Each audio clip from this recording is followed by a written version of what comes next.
Fox Sports. We are Black Hawks. We are Arizona.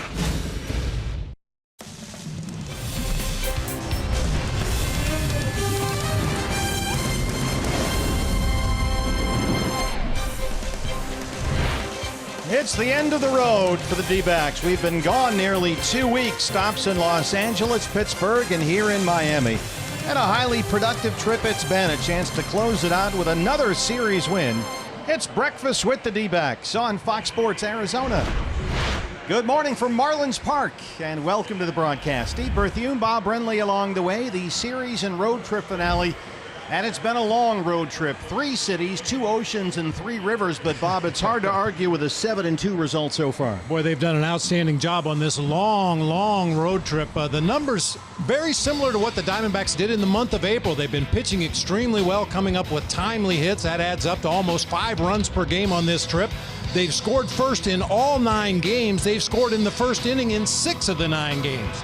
They've been on a roll here. A chance to continue that with a series win. A chance to take 3 of 4 for the Marlins. Zack Greinke on the mound today, making his 3rd start with already wins on this trip in L.A. and Pittsburgh. He's quite the road warrior. You see the totals for Zack Greinke on this trip. A total of 12 1/3 innings, giving up only 9 base hits and 3 runs.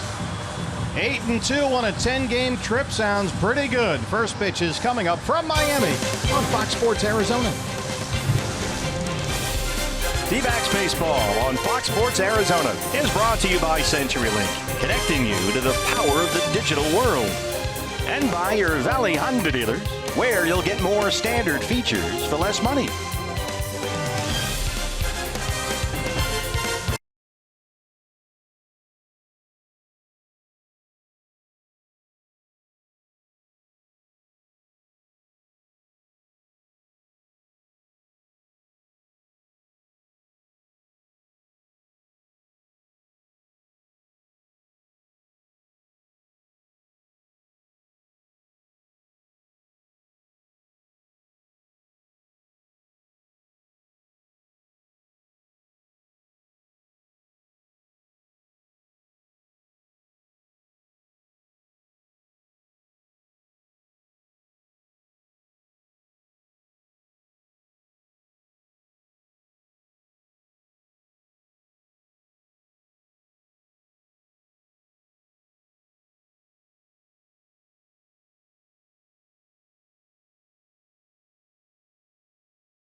Sports Arizona is brought to you by Jack in the Box.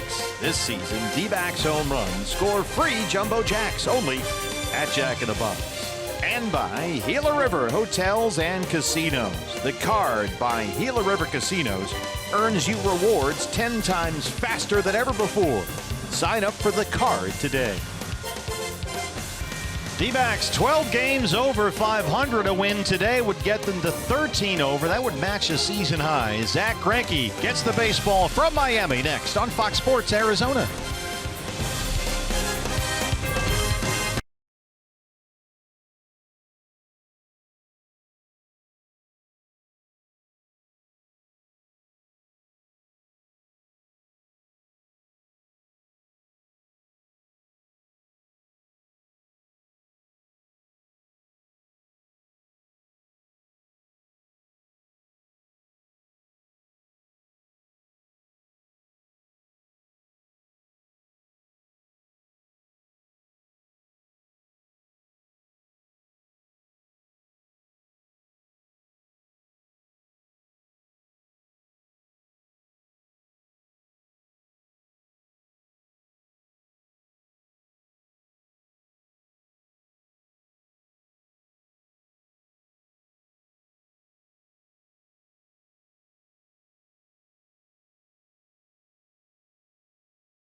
Yikes. 90 degrees and humid here in Miami. A high noon start. Steve Berthew, Bob Renly, Todd Walsh with you. The D-backs, who swept the Marlins in a 3-game series at Chase Field earlier this month, today look to take 3 of 4 at Marlins Park. And here's the starting lineup in this road trip finale. It's presented by your Valley Chevy dealer. Here's how Torey Lovullo is going to line them up today. John Jay will lead it off out in right field. Paul Goldschmidt at first base. Jake Lamb over at third. David Peralta will be out in left field. Daniel Descalso playing second base today with Nick Ahmed at short. Gerard Dyson out in center field. Jeff Mathis, as usual, behind the plate for right-hander Zach Greinke. Well, you look at where things are trending for Torey Lovullo's ball club right now, Bob. As we mentioned, a chance to complete this 10-game trip 8-2. You got Shelby Miller back. You got Robbie Ray back. Randall Delgado is close. Pollock and Souza are rehabbing right now. Things are definitely trending in the right direction.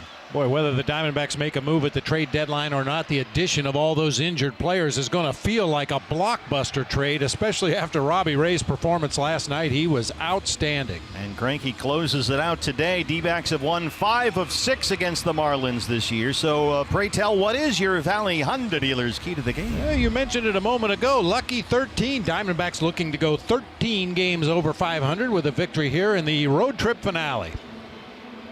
A little late getting started. It is a camp day today. This is a 12:10 local start just after noon, and I think the attendance has tripled based on camp day. At least tripled. Yeah, maybe more than that. So the noise level will go up a little bit here this afternoon as the Marlins take the field. We've got a whole bunch of campers with us, and I think they outnumber the actual fans 3-1.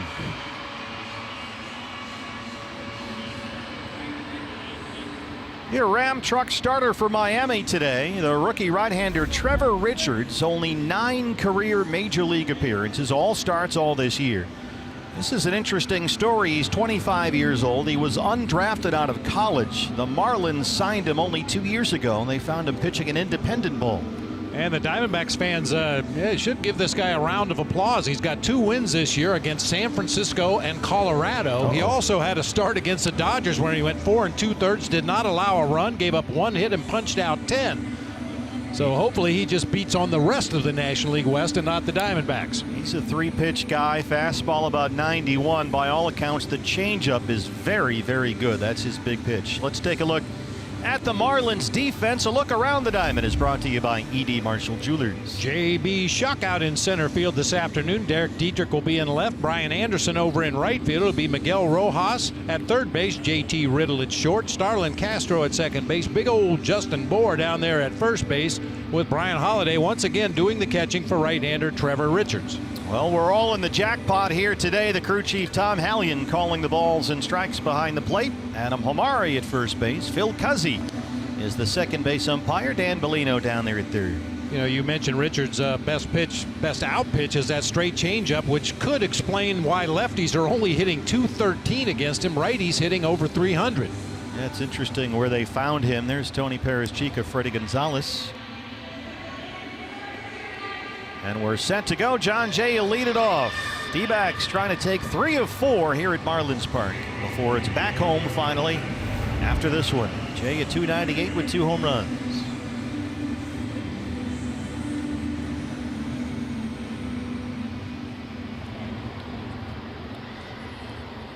Boy, third baseman Miguel Rojas is going to get in the right-handed batter's box if he plays any more shallow. Now he's backing up. He was about halfway between third and home. Just letting John Jay know he's there. Here he comes in again. And now backing up again. I think he's just messing with him. Rojas was in at shortstop last night, back at third today. Here's a bouncing ball to second for Starlin Castro.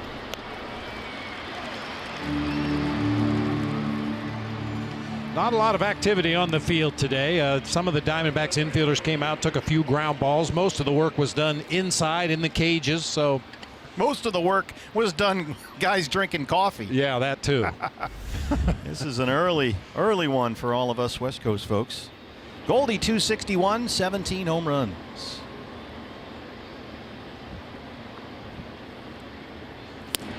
Yeah, it has an extra getaway day feel because of the sweatsuits which have made their appearance on this road trip. Everybody is wearing their D-backs warm-up suits on the plane. Some better than others. Yeah. Swing and a miss. Speaking of sweating, I had a cup of that Cuban coffee this morning. You did? Woo! Let's do a lap around the ballpark? A couple, yeah. Well, Gonzo was out there with Todd having some the other day. Saw that in the pregame show. That one is through into left field. Goldie's third hit in the series. 1-out single for Jake Lamb.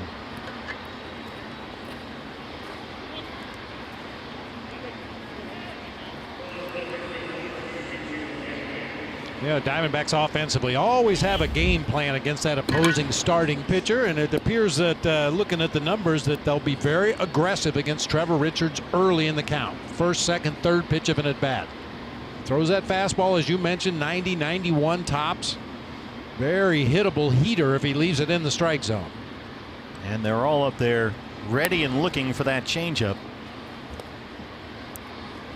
Jake had the night off last night, 3 hits in the series. He has doubled and homered. Marlins put 3 infielders on the first base side.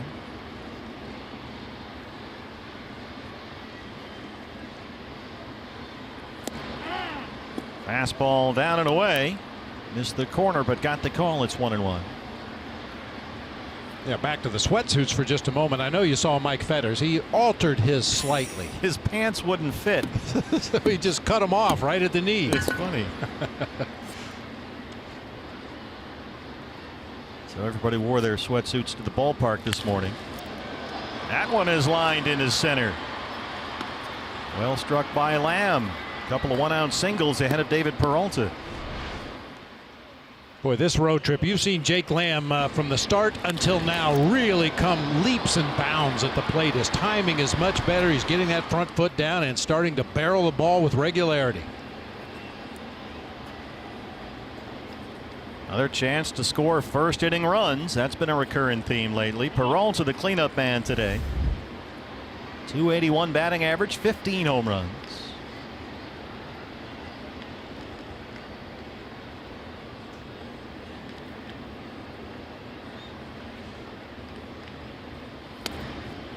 Fastball is low. D-backs lead the major leagues with a plus 57 run differential in the first 3 innings of ball games. They are getting ahead early. They are third in the majors, 56 runs in the first, behind only the Rockies and the Indians.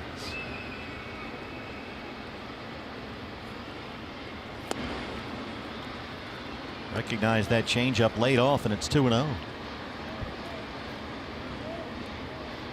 Scouts usually grade on a 20-80 scale, 20 being the worst, 80 being once in a lifetime. When they saw Richards' changeup, they gave it an 80 grade. Missed with it down low. I never really understood that. 20 to 80. 20 to 80 with the 50 being league average. Yeah, I get it. Why not 0 to 100? Why 20 to 80? Well, that way you can go 5s. So you get 45, 55. You could do that 0 to 100. Fastball at the knees. This seems like an arbitrary choice of numbers. You could grade them from 17.5 to 87.5. This guy's got a 17.5 changeup. Yeah. Wow, that's bad. Chance for David here. 3 balls and a strike.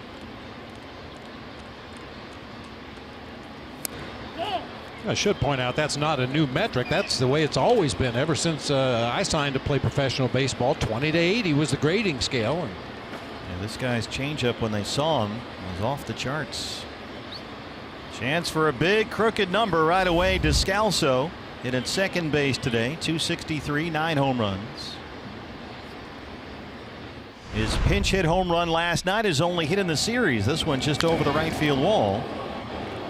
Against Adam Conley, the lefty, to lead off the 8th inning last night. Yeah, not an easy thing to do. Adam Conley, big, tall, side-arming lefty, and Daniel hung in there and drove one out of here to right field.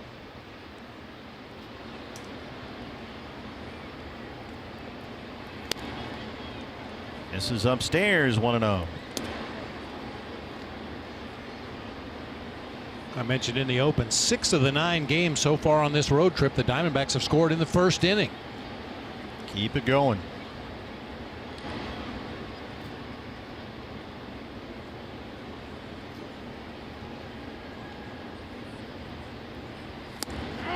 That fastball's in there for a strike, and it's 1-1.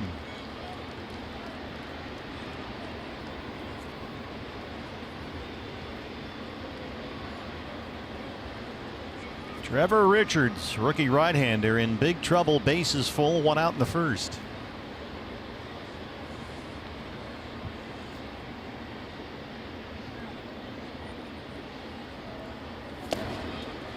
Swing and a miss.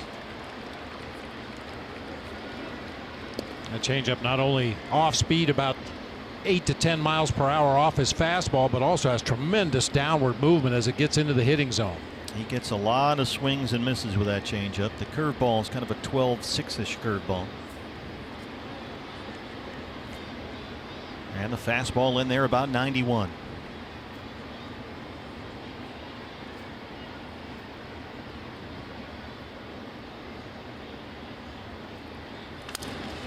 On the ground to second, Castro. They get 1, and that's it. Goldie scores, and it's 1-0 D-backs.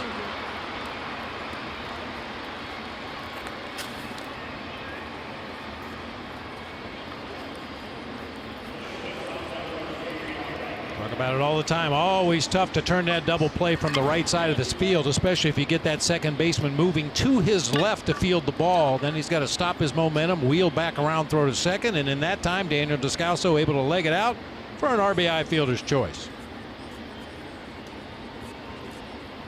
2 down for Nick Ahmed, batting 6th here today.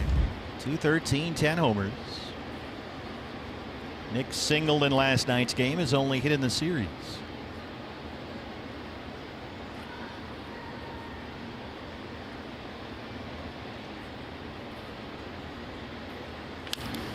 That one almost got Jake Lamb down the third base line.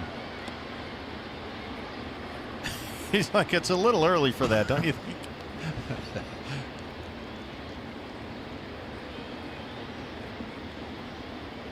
Nick has doubled twice and homered on the road trip.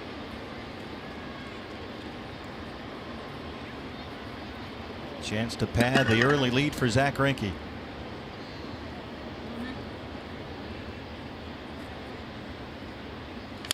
That's a base hit into left field. Lamb scores. It's 2-0. Descalso's on the move. They'll stop him at third. And it's an RBI double for Nick Ahmed.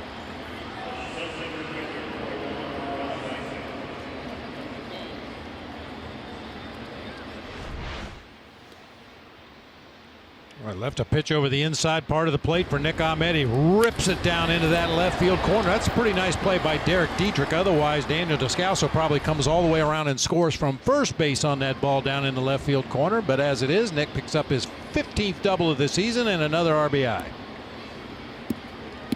Single here from Gerard Dyson can tack on 2 more. 181, 2 homers.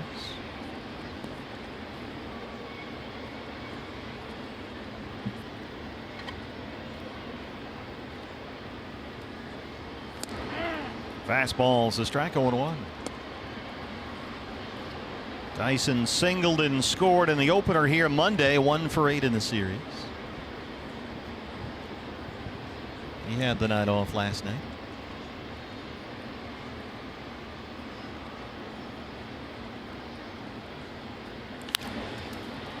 Popped it up behind second. Castro drifting out there. We're in Miami. D-backs get the early lead. Zach Greinke coming up.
Has the early lead for Zach Greinke, 2-0 here in Miami.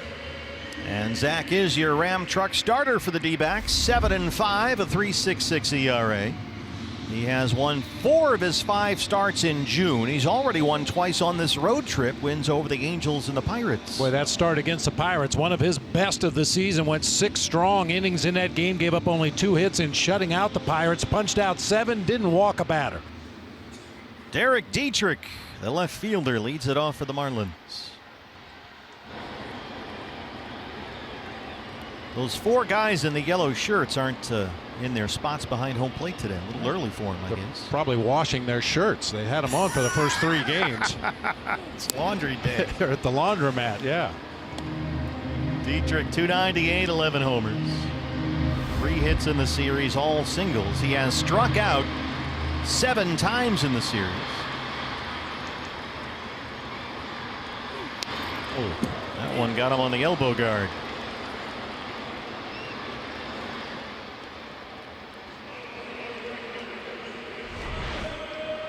You may remember, was that last year or a couple years ago, Derek Dietrich did his finest Marlena Dietrich acting job. Ball didn't come close to him. He flopped around and was awarded first base. Marlins lineup presented by your Valley Chevy dealers. Dietrich will be out in left field. Brian Anderson in right field. Justin Bohr at first base. Starlin Castro at second. Joshua Travis Riddle at shortstop. Miguel Rojas will be at third base. Jack Burdette Shuck out in center field. Brian Holiday doing the catching for the rookie right-hander Trevor Richards. The rookie Brian Anderson looks at strike one. 297 and 4 homers. He's had a good series, 4 hits. He's also walked 3 times.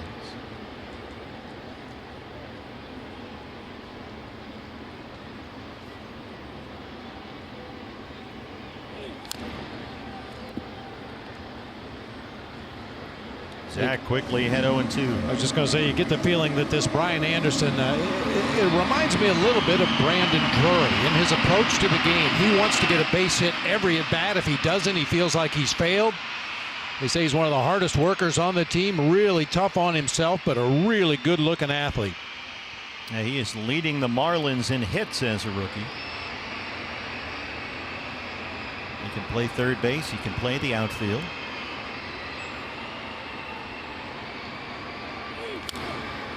That backs up Jake Lamb at third. Nice play by Lamb, and they cut down the lead man Dietrich. Jake Lamb, pretty. A spinning throw at third.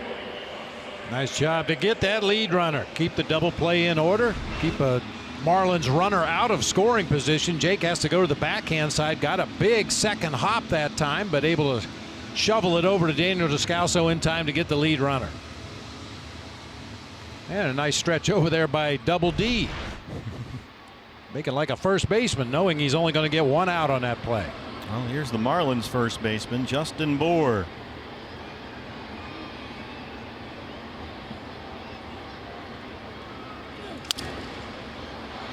Jammed him, popped it up third base side. Jake has it in foul ground. Let's take a look at the D-backs defense. That's provided by E.D. Marshall Jewelers. Gerard Dyson patrolling center field this afternoon. David Peralta will be in left with John Jay in right. Jake Lamb at third. Nick Ahmed at short. Daniel Descalso at second base this afternoon with Paul Goldschmidt at first. And Jeff Mathis behind the plate for right-hander Zach Greinke. Cleanup man is Starlin Castro. Miami second baseman. .274 batting average. Now with 5 home runs. He's homered twice in the series.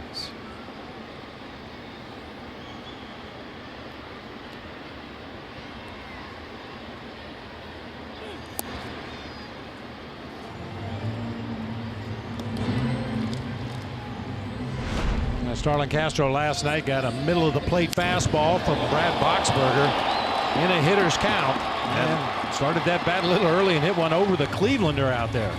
Led off the 9th inning. Things got a little interesting there. D-backs hung on 2-1. Boxberger got his 19th save. The big 3 at the back end of the bullpen have worked a lot lately in this series, so there's a good chance all 3 are down today. So keep that in mind for later in the ball game. All the more reason to keep the pitch count down early for Zach Greinke. Try to get as deep into this ball game as possible today.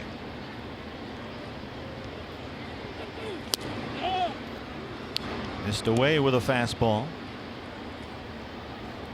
Zach, as Torrey was telling us this morning, is on one of those rolls like we saw most of last year. All the pitchers are working. It starts with fastball command. Off that, the curveball and the changeup have been especially effective on this road trip. The slider a little more hit and miss.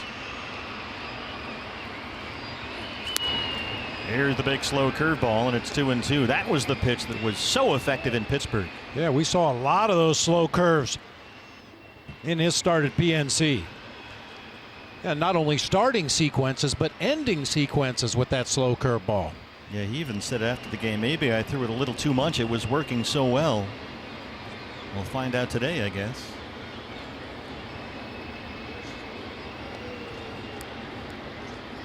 Well, slow curves against the Pirates. Mixing in really 2 curveballs, that hard curveball and the slow Efficy one. The harder one's been getting hit a little bit lately, so he's throwing more slow curveballs. There's a tapper that gets by him. Ahmed charges and retires Castro. We're through 1 in Miami. D-backs lead the Marlins 2-0.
And Zach Greinke. Fans, don't forget you can catch baseball's biggest stars for an unforgettable show from the nation's capital, the MLB All-Star Game. It's coming up July 17th only on Fox, or stream it live on the Fox Sports app. D-backs hopefully will be well represented. D-backs.com/vote. Get your D-backs on the National League squad. The catcher, Jeff Mathis, leads off the second against Trevor Richards, the rookie right-hander.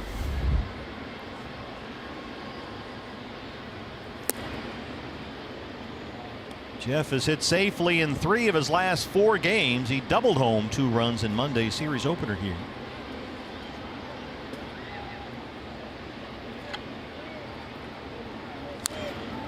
Trevor Richards is a very interesting story. He pitched collegiately at Drury University, which is a Division II school in Springfield, Missouri. Got a degree there in criminology. What he didn't get was drafted. He was free to negotiate with any team he'd like. Did not get a phone call from anybody. Well, as you said, his changeup grades out at whatever it was, 75, 80. Yeah, how's a guy have a plus major league changeup and not even get a nibble? This pitch, he had, his fastball's about 90 miles an hour. He pitched at a Division II school. Maybe not a lot of guys saw him. That's fouled away, but he didn't want to give up on baseball, so he signed up to play for the Gateway Grizzlies in the Independent League. He was a Frontier League guy. And the Gateway Grizzlies are in Sauget, Illinois. The town's population is 159. Wow. So they had small crowds, so he's used to this. 2-2. He lived at home, actually. It was pretty close to his hometown in Illinois, so he lived at home, pitched in the Frontier League. Until a Marlin scout kind of accidentally bumped into him. Tom Hallion rings up Mathis. First strikeout for Richards. Yeah, the scout was there to see a couple of relief pitchers from the other team that Gateway was playing. And so he got to the game and he spotted Richards liked the changeup. And so they signed him, and here he is in the big leagues. That was about a year and a half ago. But if you talk to a lot of scouts, they tell you that they all have similar stories where they were sent on assignment to look at somebody as a possible draft candidate and saw somebody else. Greinke first pitch swing and knocks it into center. That's the 4th hit for the Diamondbacks. Oh, I'm sure. That's why. Well, it's funny because the scout that found him was saying, people think the independent leagues are kind of a joke. Those guys are at the lowest possible rung, but they're there because they love baseball and they want to play. They want to get spotted. And so you'll see guys that will hustle and go the extra mile trying to get noticed.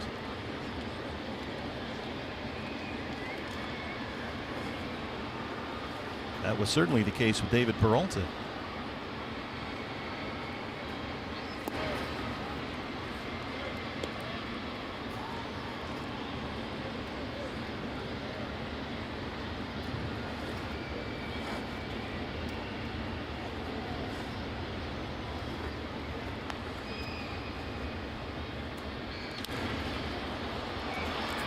Guy to very short left center field. Riddle drifting out there, gives way to Dietrich.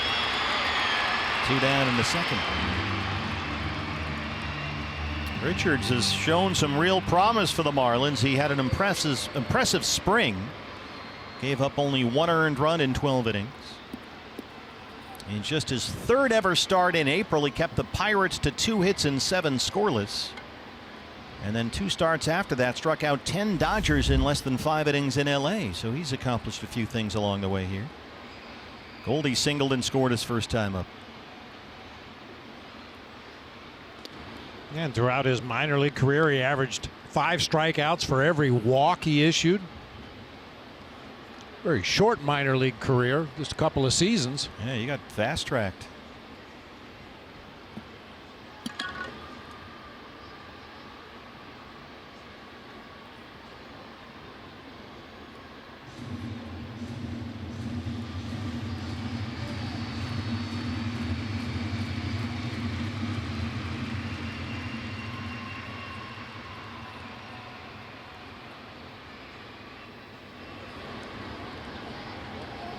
Greinke breaks for second. To throw from Holiday is not in time.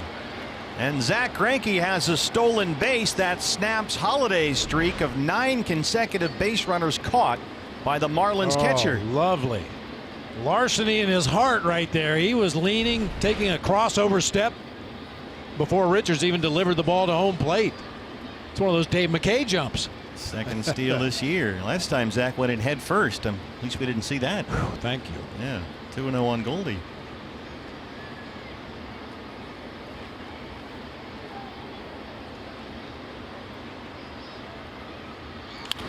That's a base hit. Tony Perez-Chico waving Greinke home. Here's the throw. It's cut off, and it's 3-0 D-backs. RBI single for Goldie, who's 2 for 2. And Goldie can thank Zach Greinke for stealing second base, getting himself into scoring position, and Paul drives him home with another line drive into left field. Tony Perez-Chico with a very aggressive send right there. Dietrich got to this ball in pretty good shape, but they're running on his arm. Doesn't have a strong or an accurate throwing arm. That ball sails well into foul territory up the third baseline. RBI base hit for Goldie. And a warm reception for Zach Greinke, base stealer.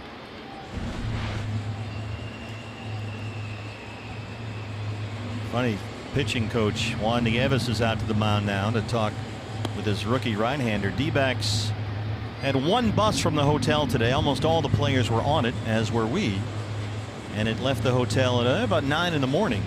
And when we got into the clubhouse, Greinke had already been there for a few hours, looking at video. It was kind of funny. He was actually at the door greeting everyone as they walked in, all the players walking in their sweatsuits, and Greinke was the doorman.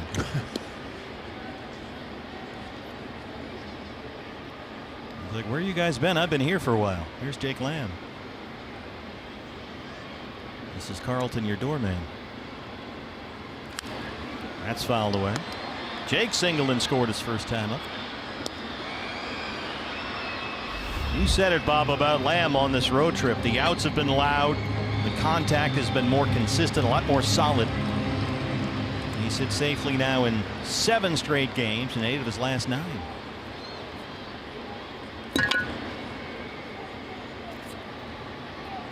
Marlins have the shift on against him. They'll keep an eye on Goldie over there. Yeah, I think the Marlins have shown more pickoff attempts in this series than anybody we've played this year, which is kind of surprising because the Diamondbacks haven't run much at all lately. Yeah, I wouldn't classify it as counterpunching because you're right. There hasn't been a lot of aggression on the bases.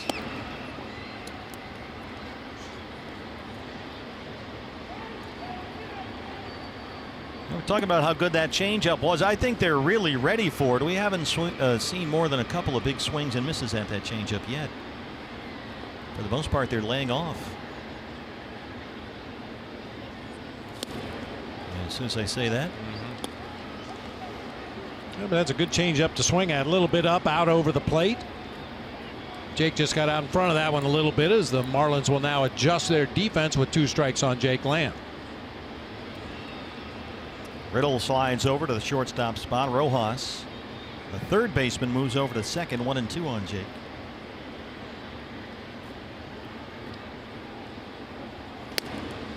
Fastball's up, 2 balls and 2 strikes.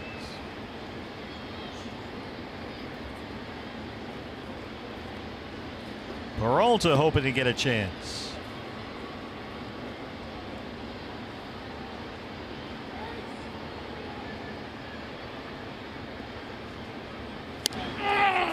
Got caught looking at a fastball.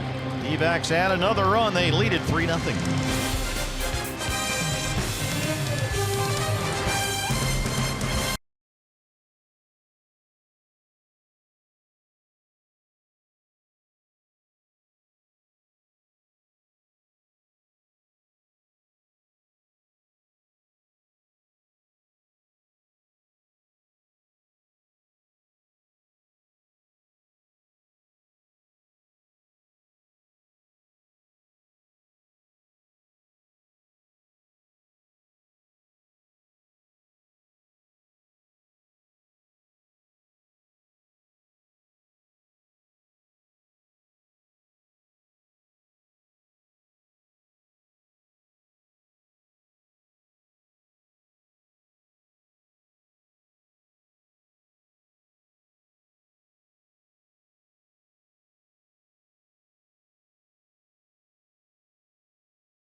base and a run scored makes it a 3-0 D-backs lead.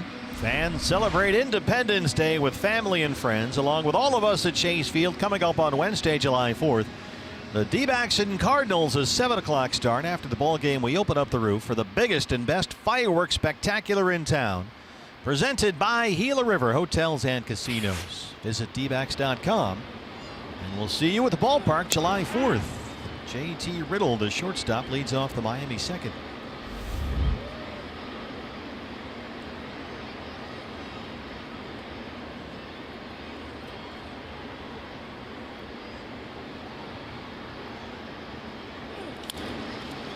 Pokes that one over the head of Ahmed at shortstop into left center, a leadoff single. That was a nice swing, just kind of went the other way with it. Hey, you know, the Marlins obviously struggling through a tough season here. A lot of things have gone well, a lot of things have gone wrong, but they've got some good looking young players to build around moving forward. We've talked about Brian Anderson out in right field. J.T. Riddle at shortstop swings a nice bat. One of their bench players, Yadiel Rivera, has some real good at-bats in this series. Looks like he's going to be a hitter. There's Miguel Rojas, the third baseman. 3 hits and an RBI in the series. He was at shortstop last night.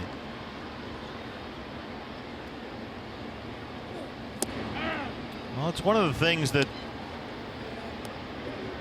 they got with the injury to Martin Prado, is that Prado's been out for a while now with a hamstring problem. They had to slide Rojas to third, and that gave J.T. Riddle a chance to play shortstop pretty much every day. So they get an extended look at one of their young guys.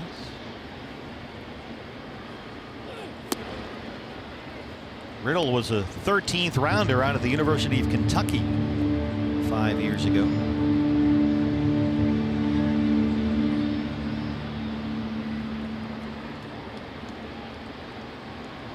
That's Webby territory. Yes, it is. He's probably a big Brandon Webb fan. Who isn't?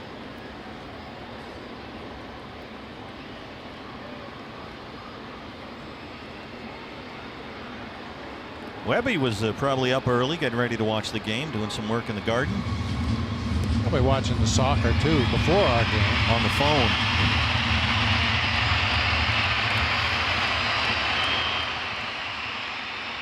Got the alumni game coming up right around the corner. He's probably been out in the backyard throwing rutabaga against the fence or something. Whatever, eggplant, whatever it was he was throwing. Can you throw rutabaga? I don't know. You can see all the colors in the upper levels of the bleachers out there. That's a camp day. Those seats have all been empty throughout this series, but they're full of screaming children early this morning. They've been eating cotton candy since 9 o'clock this morning. Oh, yeah.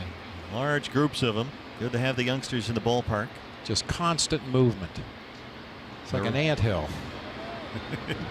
The colors all move.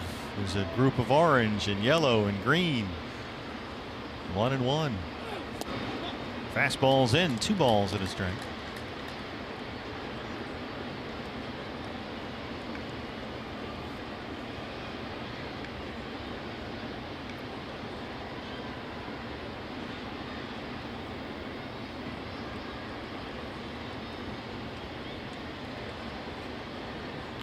Greinke, the leadoff single by Riddle, now behind on Rojas to start the second.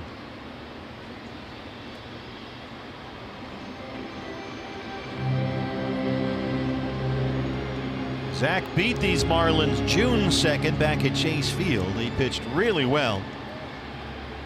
Just 1 run allowed in 6 2/3. Fastball was pretty effective for him in that start.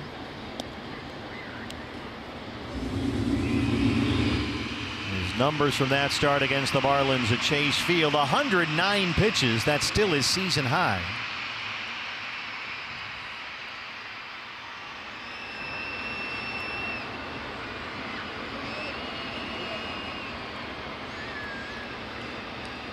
So it's been just about a full month between looks at Greinke for the Marlins hitters. 2-2 on Rojas. Got him. First strikeout for Zach, 1 down.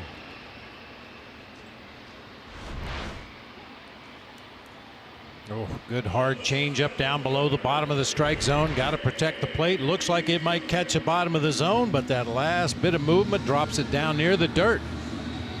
J.B. Shuck, left-hand batter, hitting 195 on the year. The starter in center field today.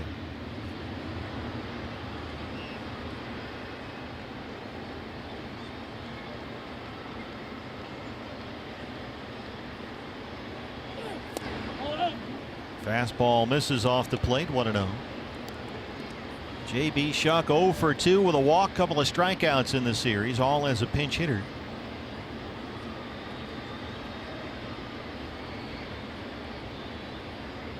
J.T. Riddle, the runner at first base, 1 out.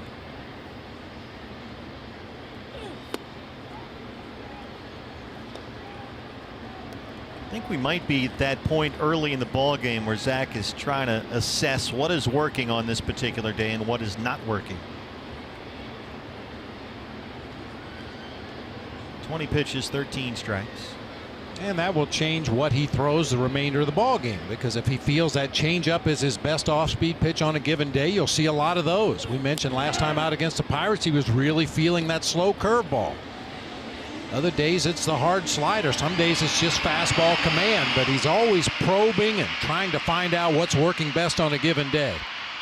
And if you watch him enough, you can sort of see that process happening in his head as he sort of analyzes what he's seeing, both from his pitches and the batter's reactions. And then he'll proceed forward from there. Another fastball. That one's off just a bit. And now he's behind on Shuck. 3 balls and a strike. The catcher Holiday on deck.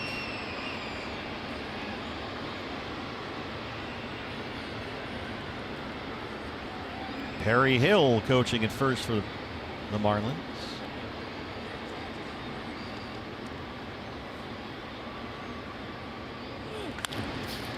That one is knocked into right field. Riddle takes the turn and heads for third. Marlins have runners in the corners with 1 out.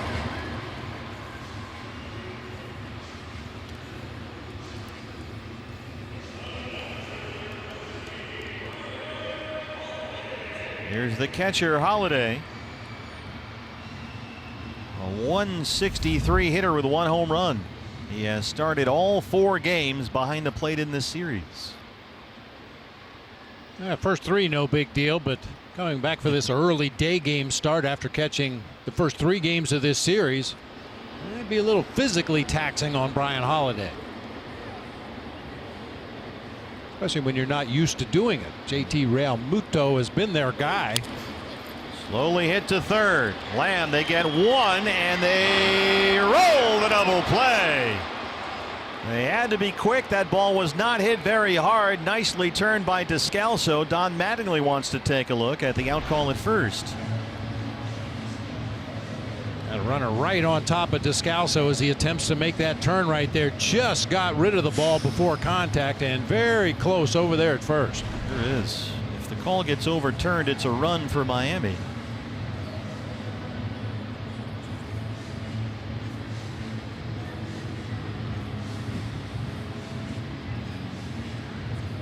All right, go take a look.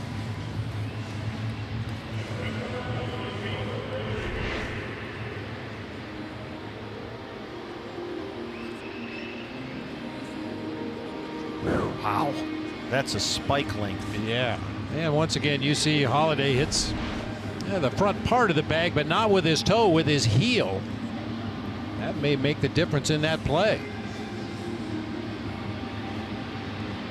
And this is something we always remind you of because it's what we're told by MLB, that it's considered a catch when the ball is not in the mitt, when it's in the back of the mitt. When it makes that impact in the pocket, that's when it's a catch. Wow, that's close. That's about as simultaneous as we've seen all year right there. And once again, look where he's landing on the base. If his toe hits the base, he's safe. But because he hits it with his heel, that makes it a close play. And again, the important thing from the D-backs perspective is the call was out, so you need clear and convincing evidence to overturn that call, which was made on the field. I've already written it in my book, so it's a double play. You are correct, sir. Nicely done. D-backs turn 2. They lead it 3-0 as we head to the third at Marlins Park.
The Marlins 3-0. While we have a moment, let's take a look at this day in baseball history, brought to you by Geico. We go back to 1907. You remember that. Branch Rickey was behind the plate when 13 bases are stolen in their 16-5 loss to the Senators. Now, Branch Rickey went on to become one of the great baseball administrators and innovators in baseball history, but had a rough day behind the plate that day. Well, he is credited with basically inventing the minor leagues. I guess he needed a place to go after that game. Peralta walked his first time. 13 stolen bases. Wow. So he would have got a 17.5 on your scouting grading scale as a thrower behind the plate. Gonna have to give him a 17.5 arm. I prefer to blame it all on the pitchers for not holding the runners. 2 balls and a strike. Of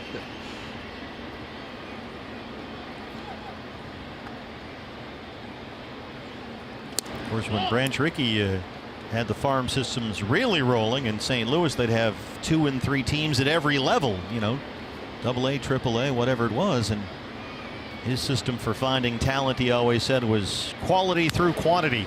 Get as many as you can and find one that works. That's off the wall, and Dietrich is down. Boy. He hit his shoulder into that wall. Not much foul ground in the corners. And he went in shoulder first.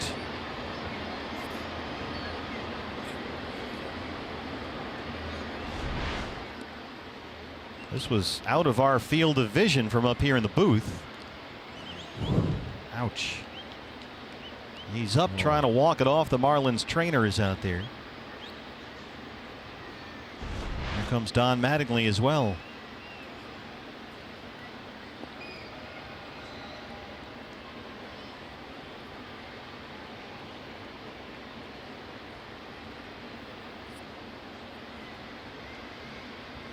They cannot afford to lose Derek Dietrich. He's essentially top 10 in the league in hitting. He's hit close to 400 in June, and they'd hate to lose him. He kind of misjudged the ball a little bit there. Tries to make the basket catch just as he hits the wall right there, and immediately goes to that right shoulder. Yeah, he's had a difficult series defensively out there. You can tell that he's an infielder still trying to learn to play the outfield. I think they want to see if he can throw. Yeah, I think they're asking for a ball from the bullpen, just to have him toss a few to see if he's able to make a throw. Hey, you may recall earlier in the ball game he made a poor throw to home plate, or really tailed up the third baseline. Can't believe this is going to help his throwing at all. And there was the ball the other night that he got turned around on that went off his glove in deep left field. He says he's okay. It'll be a full count on David Peralta, 3-2.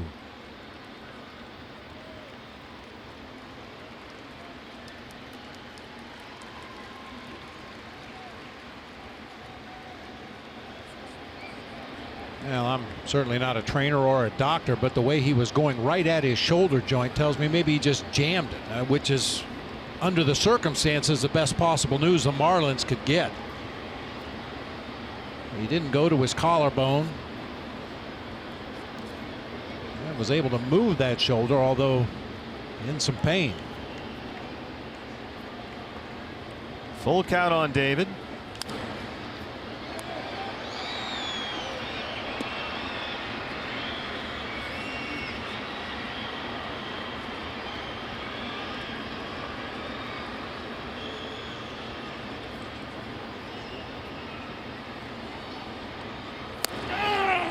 Fastball right there. Tom Helling with his signature strike 3 call. Rings him up. 3rd strikeout for Trevor Richards. All 3 looking.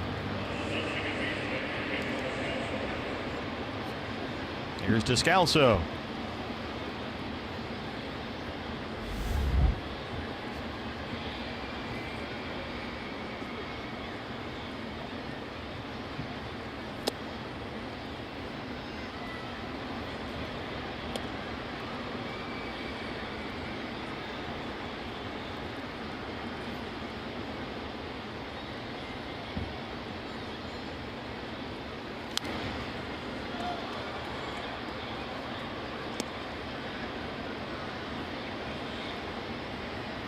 D-backs beginning play today, leading the National League West by 2.5 games over the Dodgers. Torrey Lovullo's club 4.5 up on the Giants. The Rockies are 8 games off the division lead. 1-2. There's that good changeup.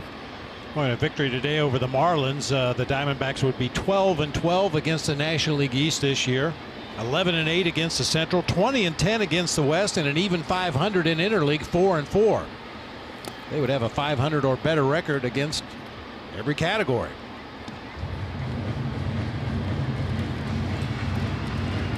The D-backs last season went 45-31 in their division. They finished with winning records against all 4 NL West opponents. Only the second time in team history they'd ever done that. That misses upstairs.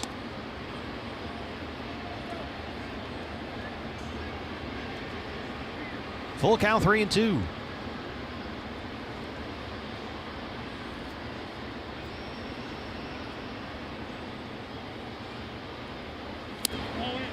Fastball's in. Second walk issued by Richards.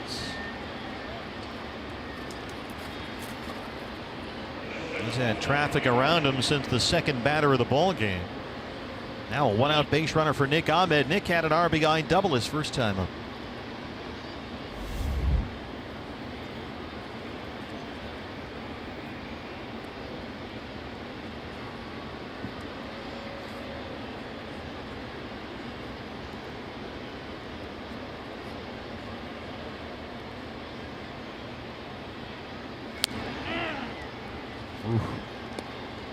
Got the call from Tom Halley, and 0-1.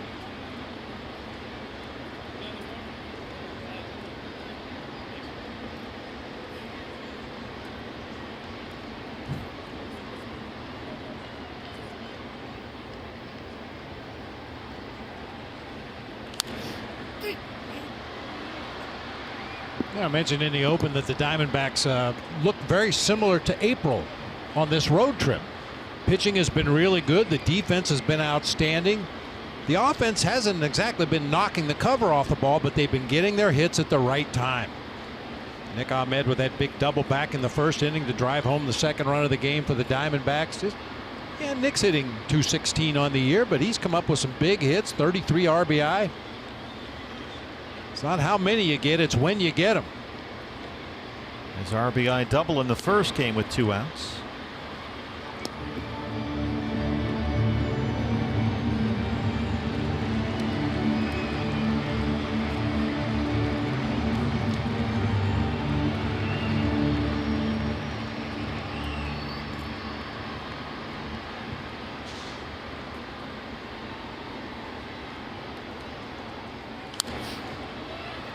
A lot of fastballs in this at bat from Trevor Richards.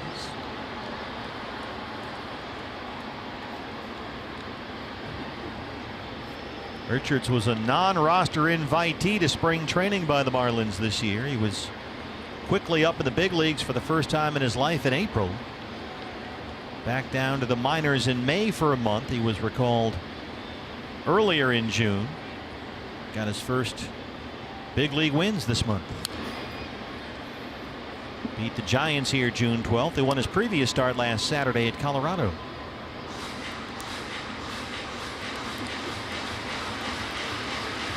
Any pitching he can find, Don Mattingly will take it right now. His club 17 under 500, last in the NL East.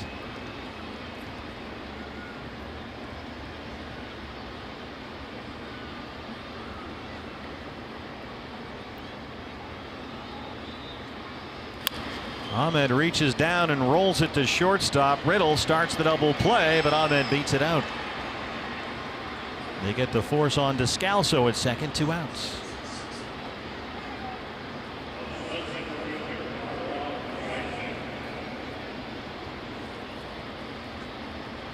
Here's Dyson, who popped up to win the first.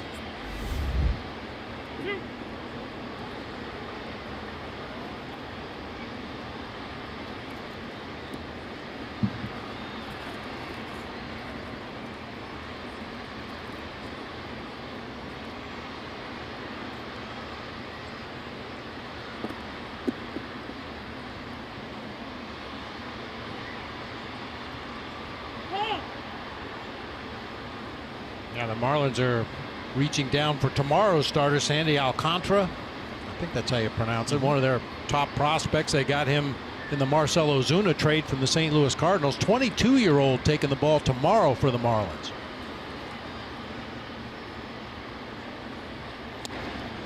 Yeah, they had an outfield that a lot of people thought might have been the best in baseball here for the last several seasons. Christian Yelich and Marcell Ozuna, Giancarlo Stanton.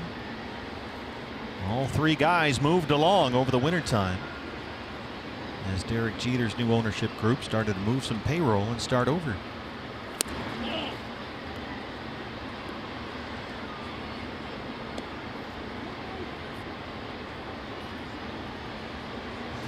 The motto here under the new regime, and this is what they keep trying to tell baseball fans in the Miami area, is that they're just getting started. There it is. That's the theme they're trying to drum people with. It's a process, and it's only just getting started. Dyson grounds out, bottom third on the way. D-backs lead the Marlins 3-0.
Next month for the All-Star Game. The 2018 Camping World All-Star Ballot is open exclusively online. Make sure your favorite D-backs are there. dbacks.com/vote is where you'll find the ballot. And catch the 89th MLB All-Star Game presented by MasterCard July 17th live on Fox. The pitcher Trevor Richards leads off the Marlins third.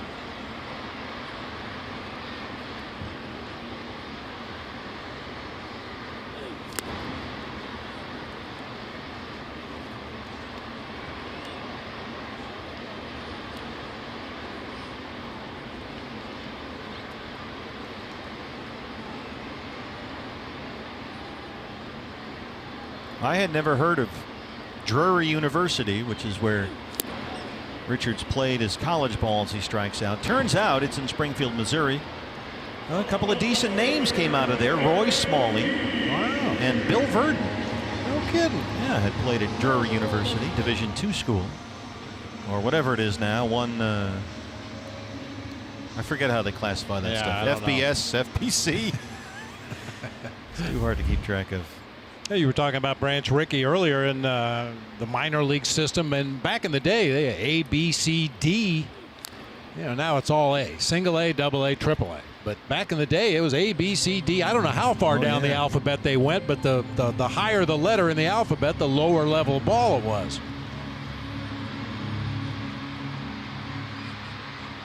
Now you have rookie ball and short season, and then you go low A, high A, double A, triple A, right? That's the standard operating procedure for most teams. Here's Dietrich coming off That shoulder jam into the left field wall. He's had a tough day. He was hit by a pitch his first time up. Then he ran into the wall. Descalso juggles that one, and he's got no play.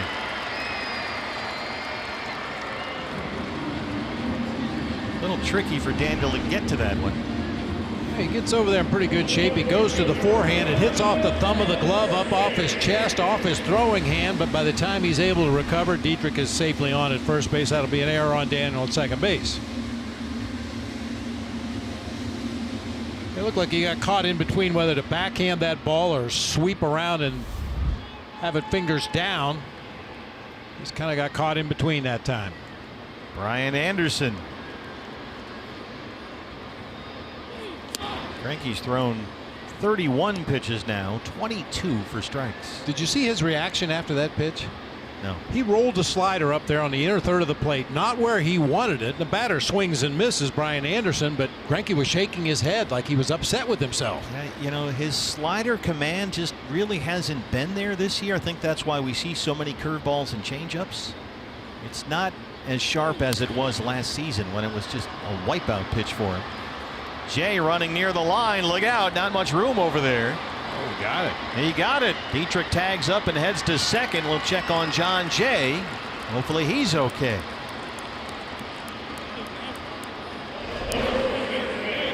Well, that's a nice play. Goes into a slide to protect himself against the wall. Plants that foot so he can steady his head and make the play. Goes face first into that padded wall. Has to throw from the seat of his pants.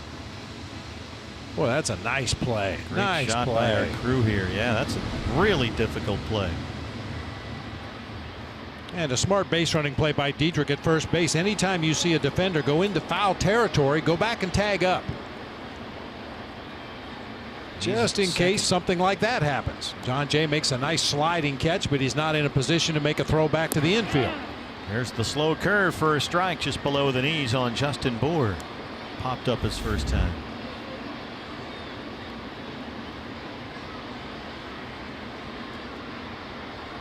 Bour this year hitting less than 180 with runners in scoring position. He's got Dietrich at second and 2 outs.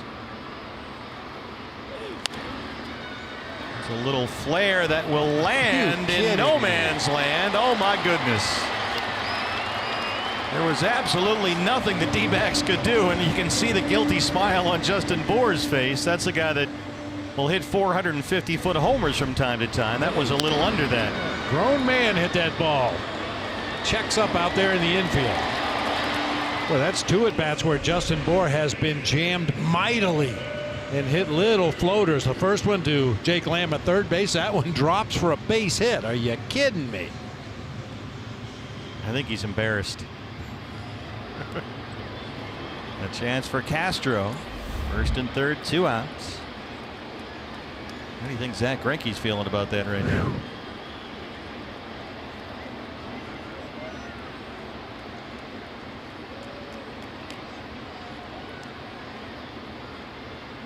Castro grounded out his first time up. Got that changeup on the first pitch, 0-1. Castro has been a problem. He starts today with an 8-game hitting streak against the D-backs. He's homered twice in this series. Dietrich at third, Bour at first, 2 outs.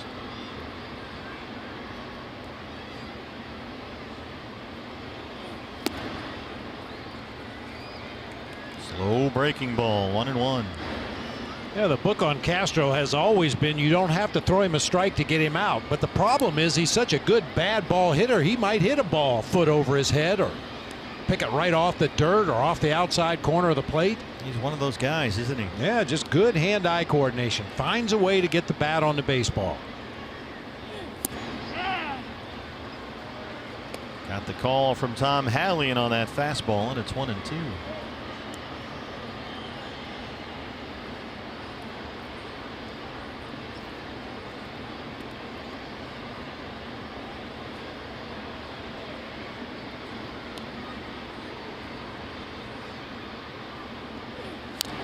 Way out in front of that slow curve.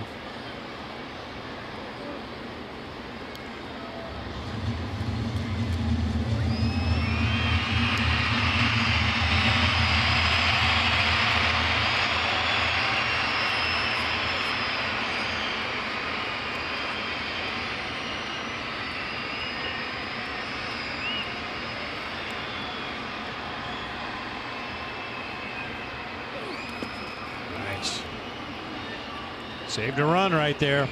That slider hit well out in front of home plate that time. And Jeff knows that because of the spin on that pitch, it's going to kick back toward the middle of the plate. He didn't slide out there in the left-handed batter's box because he knew when that ball hit the ground, it was going to kick back toward home plate. That was amazing. You could see him move toward the plate before the ball even really hit the ground. Well, he's seen a few pitches in the dirt over the course of his career and done a tremendous job blocking everything that comes his way. 2 balls, 2 strikes. That one is caught by Descalso. What a play at second. He saved a run. Daniel Descalso, a terrific stop at second. And that ends the third. It stays 3-0 Diamondbacks. Only had an error earlier in the same inning. That was a beauty to end it.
Stolen a base and scored a run to up second in this 4th inning with the D-backs leading the Marlins 3-0. A reminder, fans, if you can't watch the D-backs games on TV, you can stream them live on your mobile device with Fox Sports Go. It's brought to you locally by your Valley Honda dealers. Download the free app and you can take Fox Sports Arizona and your D-backs with you wherever you go. Jeff Mathis struck out looking his first time up. He'll lead off the 4th.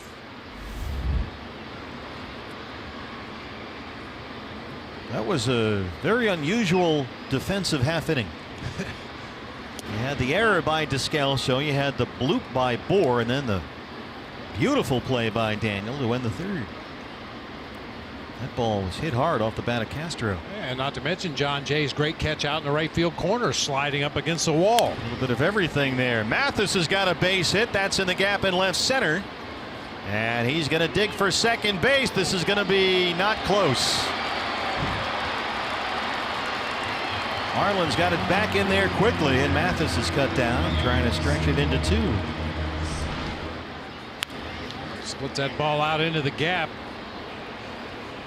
Derek Dietrich ends up making the play, which is probably why Jeff Mathis attempted to go first to second right there, just to see if Dietrich could throw the ball after crashing into the wall in left field last inning. It's a base hit, 7-4 on the putout. Here's Greinke.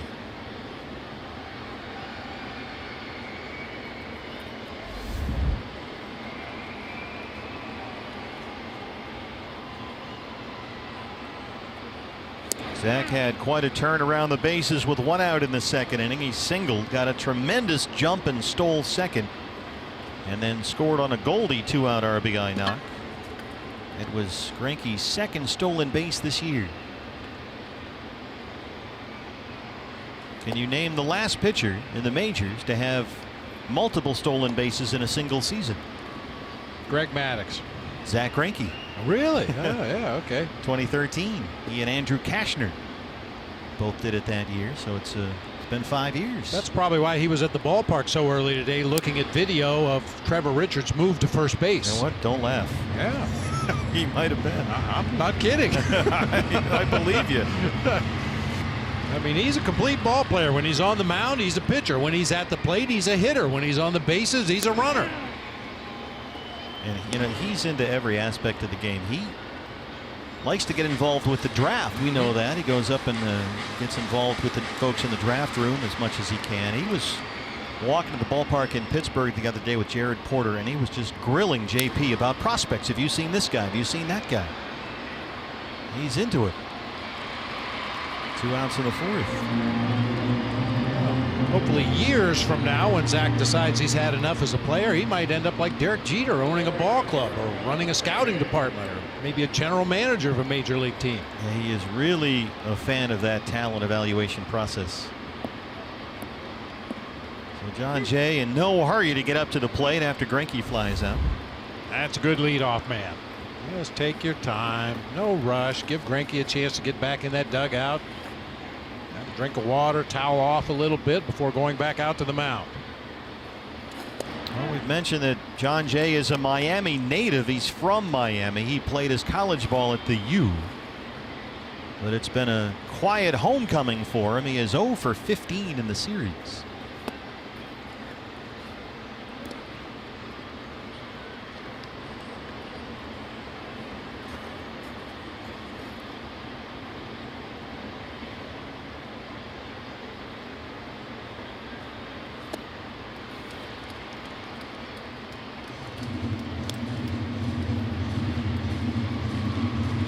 Rookie right-hander Trevor Richards, just his 10th career big league start all this year.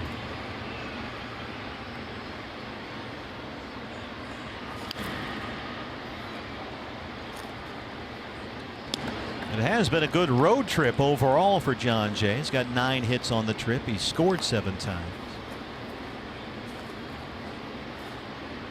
Richards now at 70 pitches in the ball game, 43 for strikes. He has walked 2, struck out 3.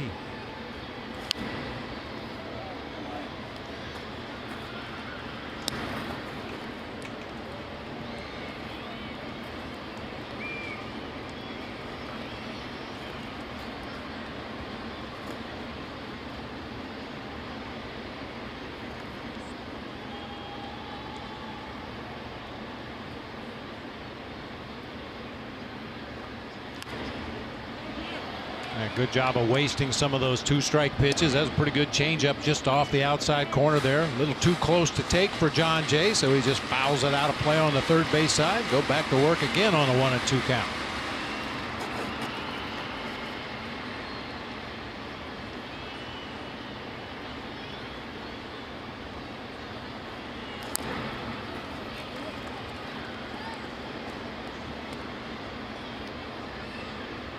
This is one of those John Jay, Daniel Descalso at bats. Just grind. Make him throw another pitch. Foul that one off. Make him throw another pitch. That's ball away.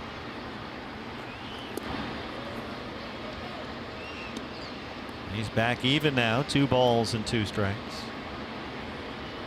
Jay is grounded out, flied out 0 for 2. Goldie 2 for 2. Couple of singles and an RBI. That's a fair ball at first for Bohr. Bottom 4 at Marlins Park. D-backs have a 3-0 lead.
Here at Marlins Park, bottom of the fourth, Todd Walsh, and we have made our way into the Diamondbacks radio booth with a special guest.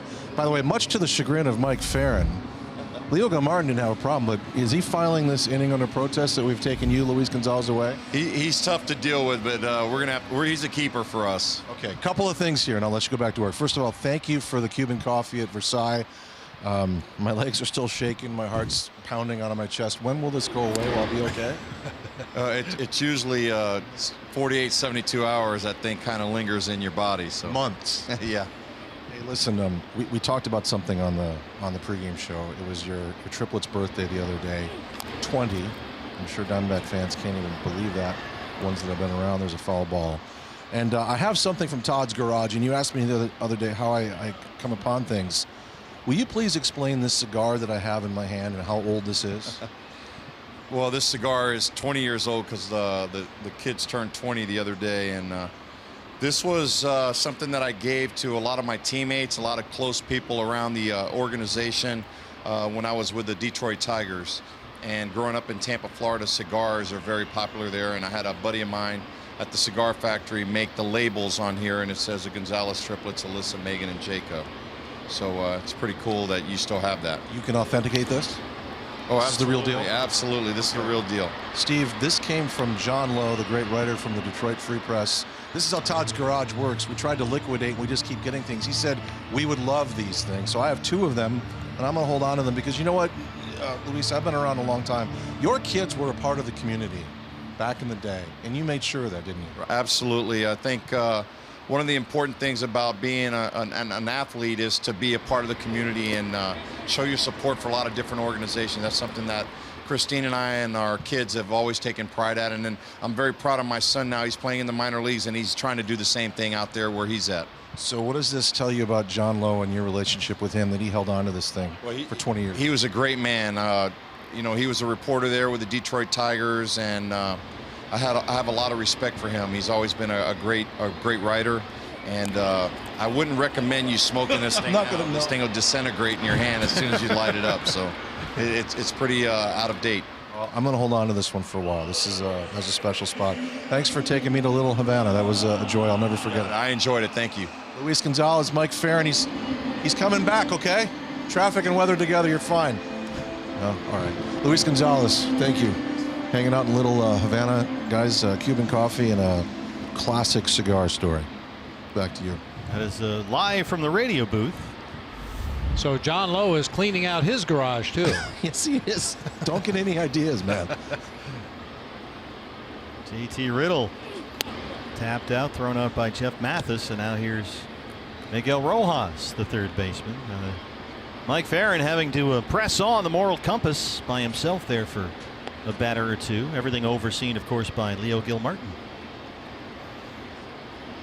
Well, much like Robbie Ray last night, Zach Greinke on top of it here this afternoon. The first 13 batters he faced, 11 first pitch strikes. He's had 1 3-ball count in the game, and 9 of the 13 hitters before this inning were retired on 3 or fewer pitches. He's given up just 3 hits, all singles. He's not walked a batter, 2 strikeouts, a lot of soft contact so far.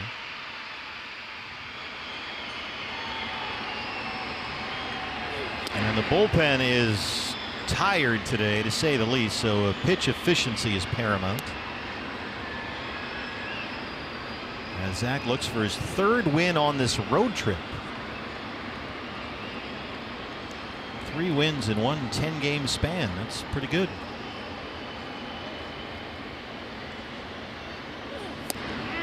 That fastball's there. Zach beat the Angels in LA last Monday. Gave up 3 runs, 7 hits, 6 1/3. He followed that with the win Saturday in Pittsburgh, pitching through a pair of rain delays, and held the Pirates to only 2 hits and 6 scoreless innings. He was outstanding Saturday.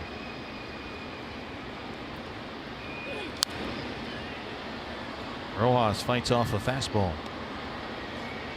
He said his pitch location in Pittsburgh Saturday was the best he could remember, at least since the beginning of this year. He had all 4 pitches working.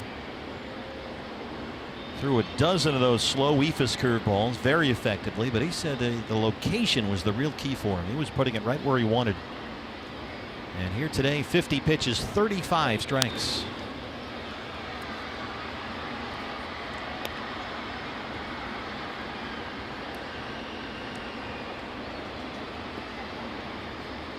Start against the Pirates. Zach Greinke gave up a first inning single to Starling Marte. Didn't give up another hit until the 5th inning.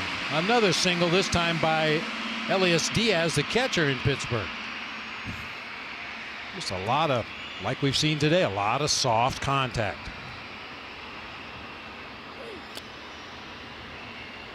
Rojas has worked at full 3-2. Now, Zach, you'll remember in that game at PNC Park Saturday, waited out the 25-minute rain delay in the first inning. And then a 56-minute delay in the 4th. He was out there in the rain playing catch with Jeff Mathis a couple of times during that second delay.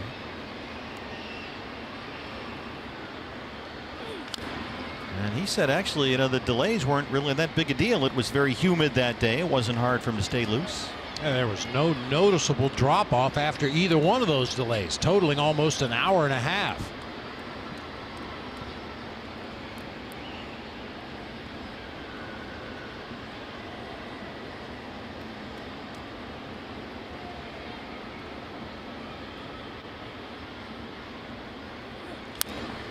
Goes to the slow curve. Rojas taps it foul.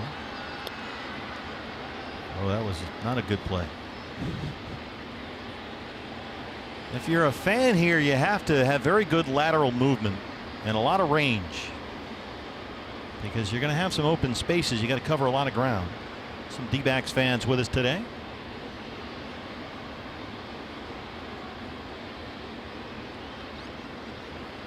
And some of the ballparks we travel to, it's tough to spot the Diamondbacks fans because of the red. You go to St. Louis, it's hard to see the Sedona red amidst the Cardinal red. That was a terrific at bat by Rojas. A 1-out single. He's a pretty good hitter. Kind of sneaky good, or at least troublesome. He's a valuable player. He's a guy, as we've talked about already, can play multiple positions. He gives you good at bat almost every time up there, and he's a guy that's really learned under first base coach Perry Hill. We haven't talked about Perry in this series. One of the best infield instructors in Major League Baseball. Yeah, he's a legend. He is a legend. We've got two of the best first base coaches probably in the history of the game here at the ballpark today, in Perry Hill and Dave McKay. J.B. Shuck singled his first time up. Center fielder today. I mean, Perry Hill's had some Gold Glovers here in Miami. He worked with Derek Lee and Orlando Cabrera. Luis Castillo gave him his first Gold Glove award. That's how appreciative he was for Perry Hill. Mike Lowell, D. Gordon, all became much better defenders working with Perry Hill. He was the guy that used to put the golf tees at the old ballpark. They made him stop Along the edge of the outfield grass, or the infield dirt where the outfield grass starts. He would put different colored golf tees. And then depending on the hitter and the pitcher and where they wanted to position guys, he'd just flash a color, and that's where the shortstop would go, stand on that color tee. Greinke behind 2-0 on Shuck. It's a fly ball, pretty deep center field. Dyson on the warning track out there. It's an enormous outfield here in Miami. Rojas stays put.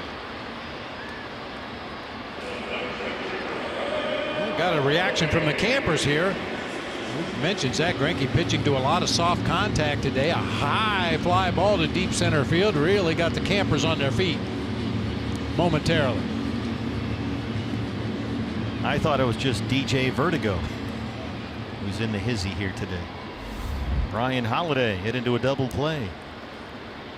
You combine a ballpark full of screaming campers and a DJ trying to get them to make some noise, it turns into a loud morning.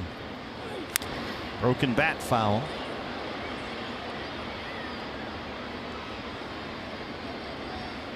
We talk about it all the time, those cupped bats. They take a little bit of weight out of the end of the bat, and there looks like a cup at the very end of the bat.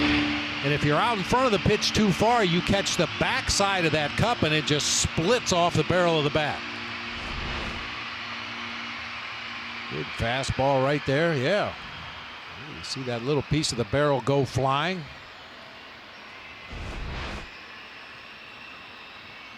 Holiday hitless in 10 at-bats in the series. Does have a couple of RBIs. That's over the glove of Lamb and into left. He's got his first base hit. Marlins have 2 on and 2 out. And the pitcher spot due up. And they'll pull Richards, and we'll see Cameron Maben hit for the pitcher.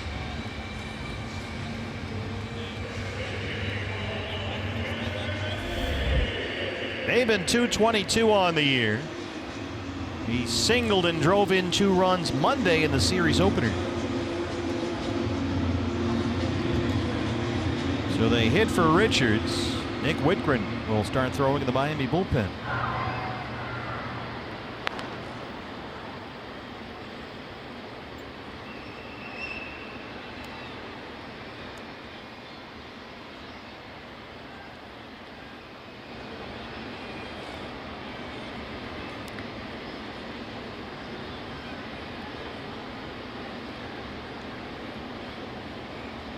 .60 pitches for Greinke, 42 strikes. Marlins now with 5 hits, all singles.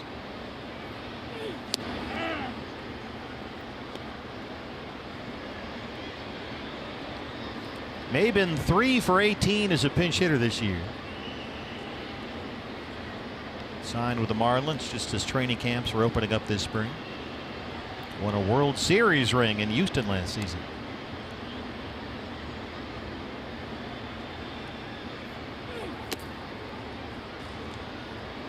Those are some shoes, man. How about those shoes?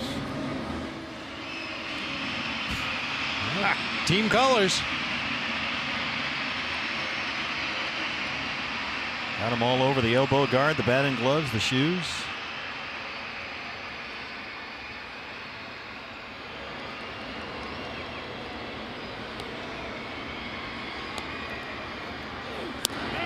He's Fastball's using one of those axe handle bats, but he's choked up about an inch. I never quite understood why you would use an axe handle bat if you choke up. You know, that slanted knob on the bat is meant to fit into palm of your hand very comfortably, but you see Maben's choked up a good inch off the knob of that bat.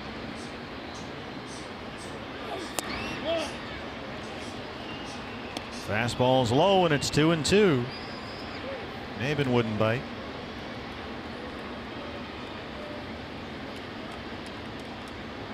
Leadoff man Derek Dietrich would be next.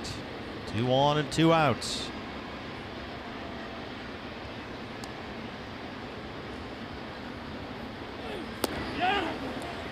Yes, he went. Zach Greinke gets a big strikeout. Strands 2, keeps it 3-0 D-backs.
Lead the Marlins 3-0, looking for the series win.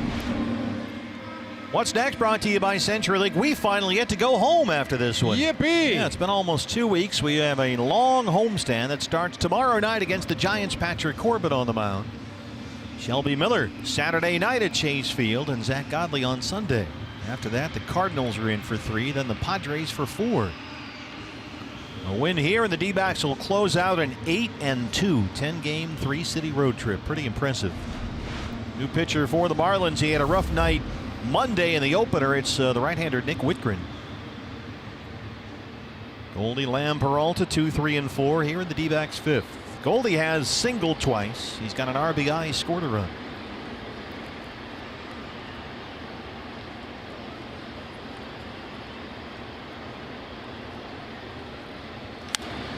Sends this one out to Anderson in right field. He won't get it, and it bounces off the wall. Goldie 3 for 3. He's got a double.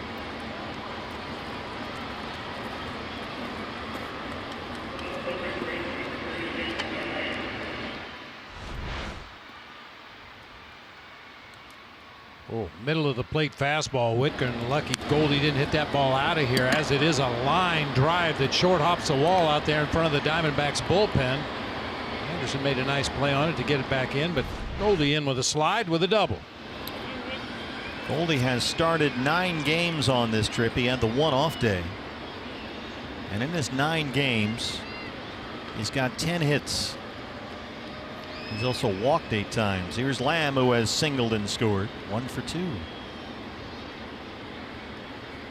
Marlins put the shift on.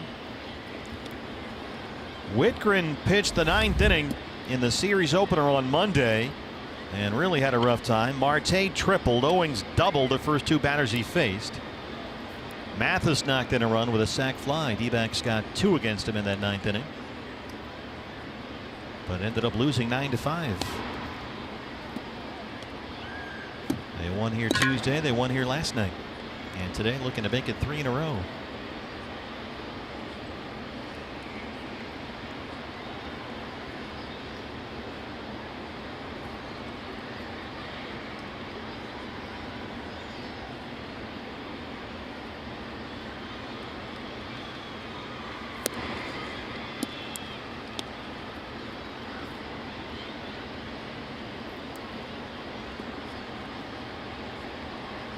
Peralta on deck.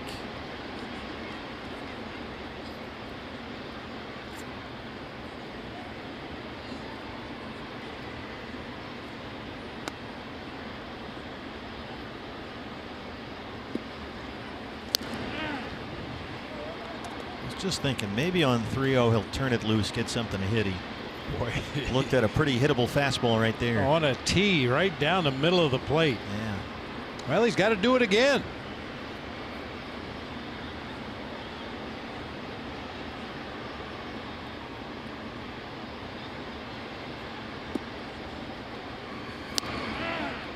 That one right there at the knees, and it's full 3-2.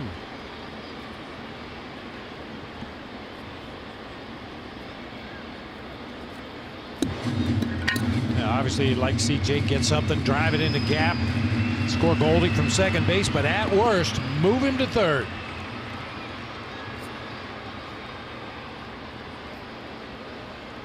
Jake struck out looking at a fastball his last time up. Here it is on 3-2.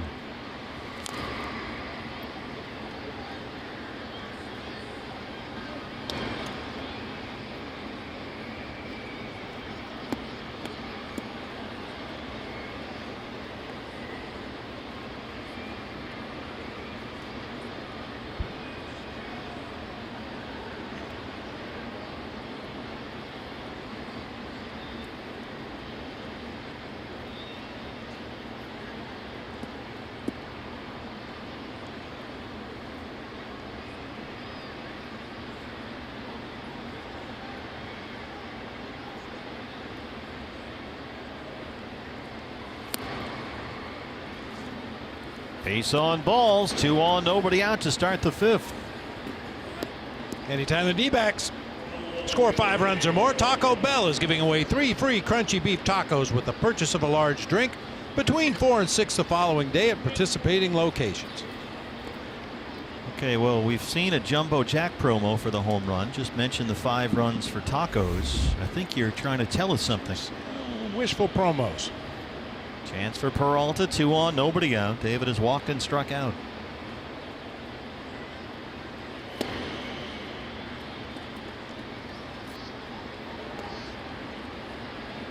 Peralta 10 hits on the road trip. He's knocked in 7 runs.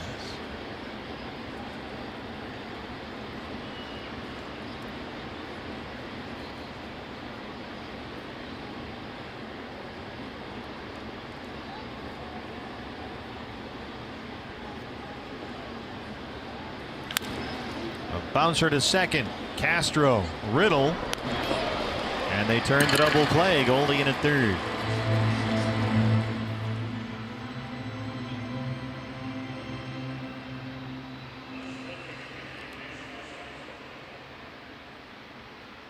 Up to Daniel Descalso.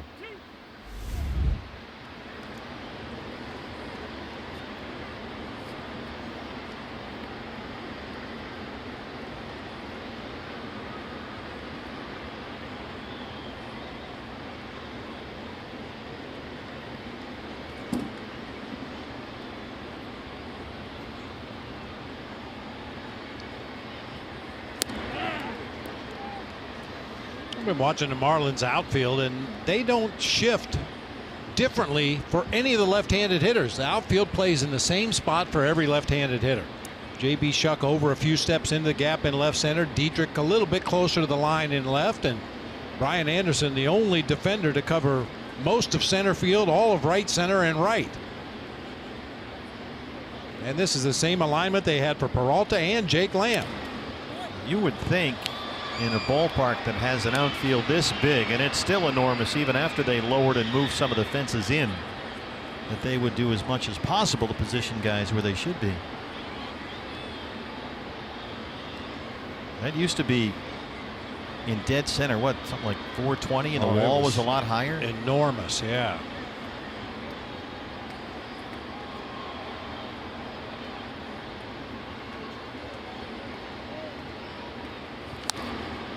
Jammed him, he popped it up.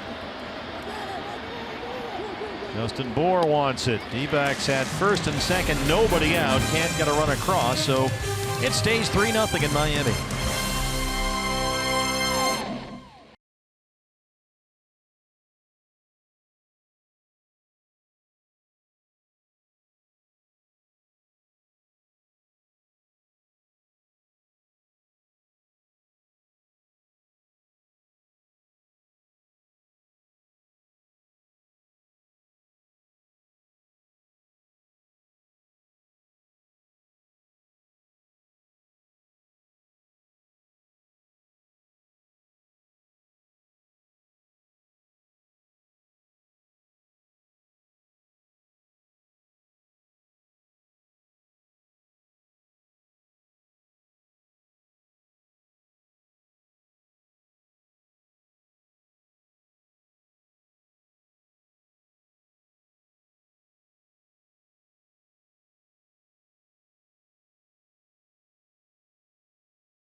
All military by sharing a photo or video with hashtag #HatsOffForHeroes. For each post, T-Mobile will donate $1 to support veterans.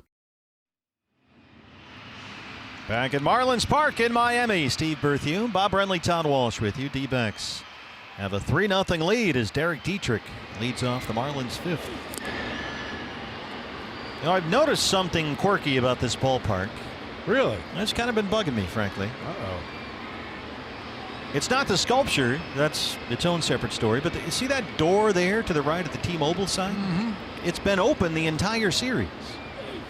Now, usually in any ballpark, if there's, say, a bullpen gate open, the umpires will stop the game and, you know, make you go shut it. Now, maybe it looks like there's a screen there. It's hard to tell from that shot, but it looks like from here that it's open. Escape hatch. It's been that way for the whole series. Looks like a lot of people escaped. Well, I guess there's a screen there, all right. A screen, yeah. It's tough to see from our vantage point up here in the press box, but somebody left a suitcase over there, though, or something. Oh, there it is. There Good work by our crew. Now we've answered the mystery of the gate. It did seem weird that they would just leave it open there. Yeah.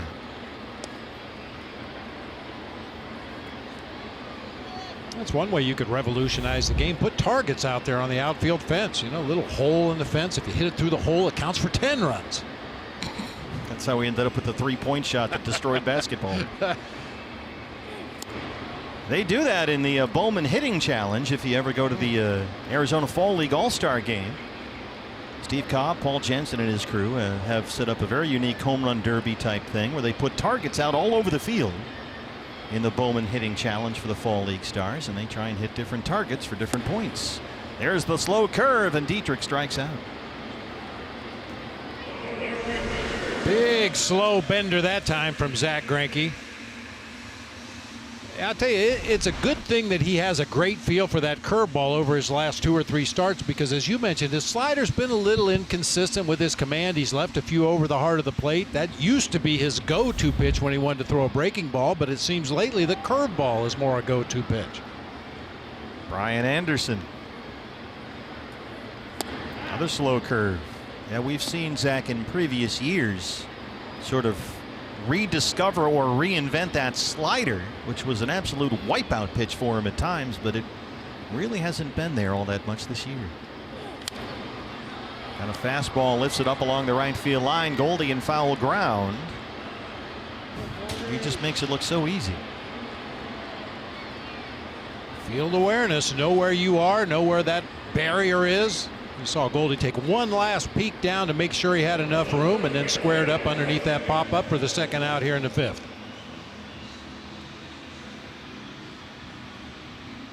Justin Bohr had that bloop single his last time up. He's 1 for 2.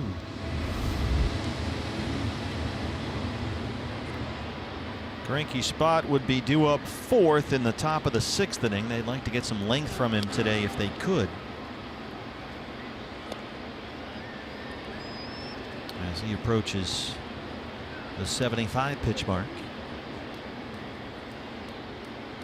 High for the season, 109.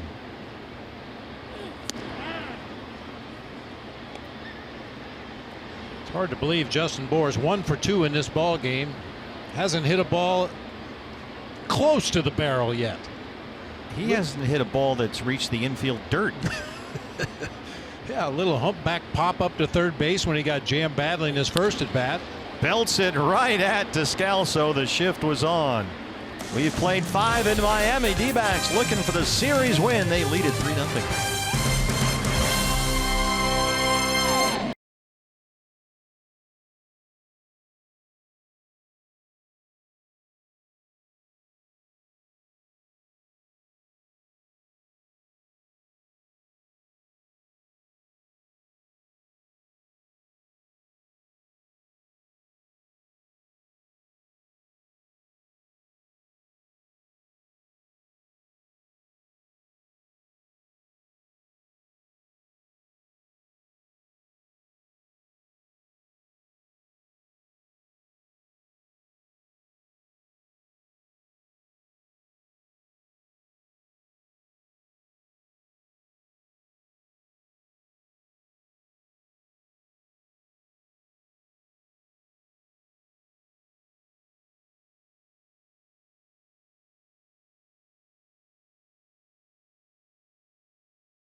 Scoreless innings, he leads at 3-0.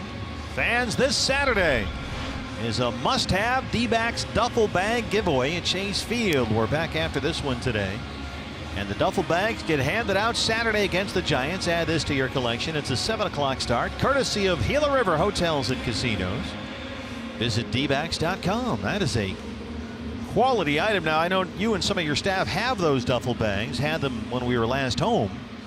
And those are not cheaply made. That's a solid duffel bag going to get you through the day. Really, really nice for those of you who have little leaguers out there. We talked about this before. They lose their equipment. It's game day and they can't find their batting gloves. They can't find their belt. Well, if you got one of those duffel bags, everything is in one place.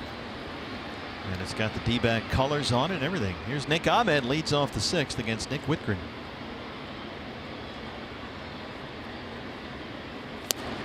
Nick had an RBI double in the first. He's 1 for 2 today. Yeah, I still use some of our giveaway items from seasons past. You know, the backpacks. Great when we go fishing on the road. I can get all my stuff in the backpack. Got my arms free. If I could only catch some fish. I got the car shade going. Got to have that. Yep. Use that almost every day.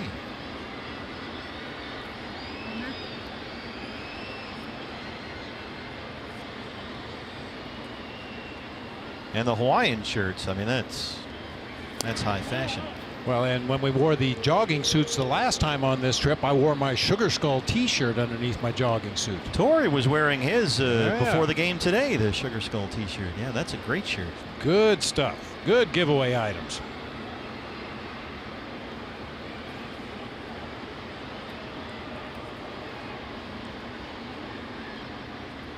Two and one on Nick.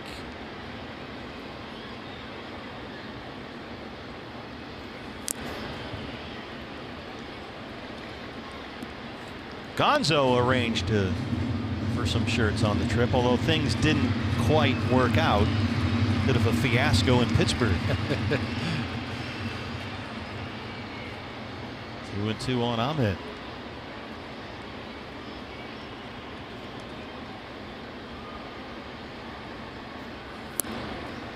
It was decided that the team would all dress in white, have kind of a whiteout on the flight from Pittsburgh to Miami. Gerard Dyson on deck, full count on Ahmed, 3-2. Well, Gonzo got wind of that, and he decided he was going to hook all of us up in the broadcast department and get us some special Miami-themed plain white shirts. That's blasted down the line in left field. Just foul. He just missed a home run. Now, do you remember the names of those shirts? They have a... I can't pronounce it. Yeah, it's a Cuban sort of shirt. Got a bunch of pockets. It looks like a barber shirt. Yeah. Or so a veterinarian. Yeah, or a pharmacist, something. Yeah. So all the shirts arrive in Pittsburgh for the flight to Miami, except 3 double XLs, which were meant for Gonzo, the Moral Compass, Mike Farron, and Leo Gilmartin, the 3 guys in the radio booth. So we all had our white shirts on. Gonzo, who ordered them, did not have his. Yeah. So they had to be forwarded here, and they just arrived, in fact, the other day, now that we're finally ready to leave. But it was awfully nice of them to try and hook us up. Gonzo's always thinking about team first. Yeah, he really is.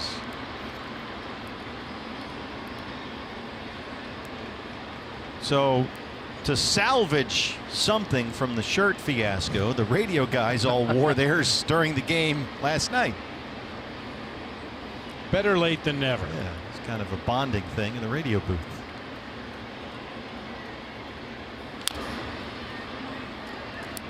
And for the flight today back home, we're all in our D-backs sweatsuits, which we wore out here from LA to Pittsburgh.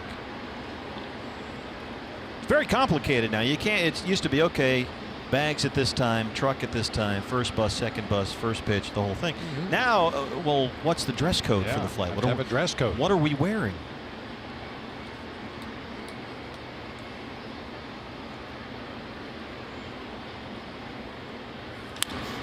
That's a base hit for Ahmed. Boy, nice at bat there by Nick. How about it? Really battled, had some good swings, just missed a home run down that left field line, ends up with a line drive into left center for a leadoff base hit. Nick's 2 for 3. Brings up Gerard Dyson.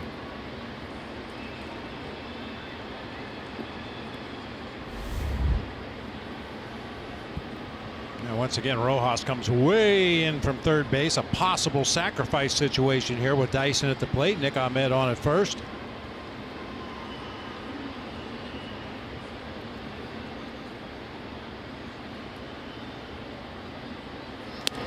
No sign of a bunt that time from Gerard.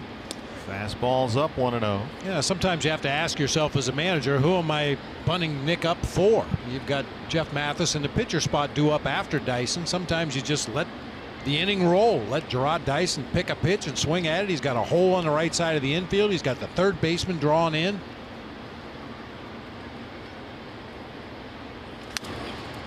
And at this point in the game, you're likely not going to hit for Greinke anyway. Right. So you don't exactly have Ruth Gehrig and company coming up behind here.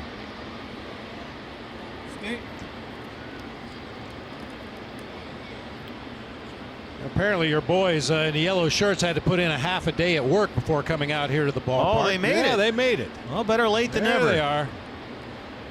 Those same 4 guys in those same shirts. There's got to be a story that we just don't know about. Softball team or something, yeah. They have replaced Marlins man. Took 4 of them to replace Marlins man. Well, he was pretty great. The 4 horsemen back there.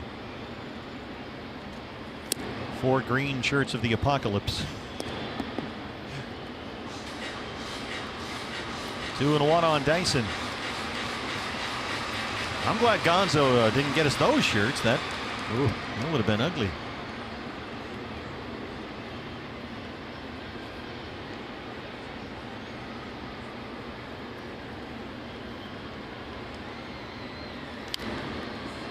That slap foul, and it's 2-2. Second inning of relief for Nick Whitgren.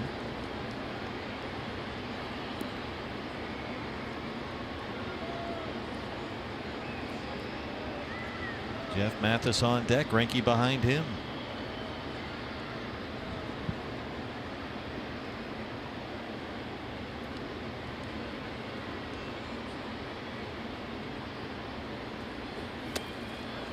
That one almost hit him. Really had to move his feet that time. Full count, 3-2. Pulls that slider way inside. He had to leave his feet to let that one get underneath.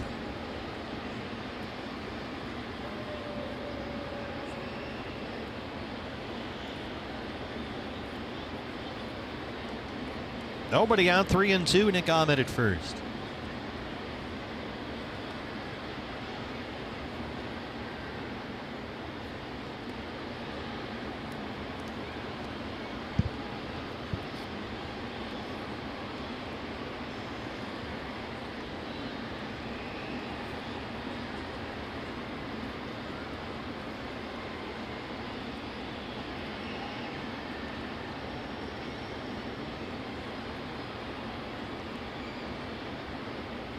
There goes Ahmed. Dyson hits it up the middle. Tremendous stop there by Riddle. And they're able to get Dyson at first base. That one almost went into center. I think Riddle's saying he may have stepped on the bag. Phil Cuzzy's not buying it. That happened awfully quickly. You see Riddle cheating up the middle of the field and breaking to cover the bag on the stolen base attempt. That's a nice effort by Riddle. Not sure if he was able to catch the bag with his foot right there.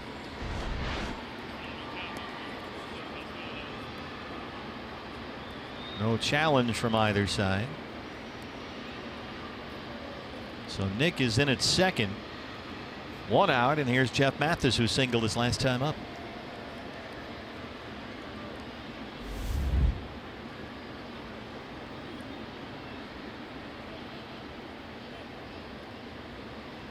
Yeah, had Ahmed not been running on that pitch, it might have just been a clean base hit up the middle.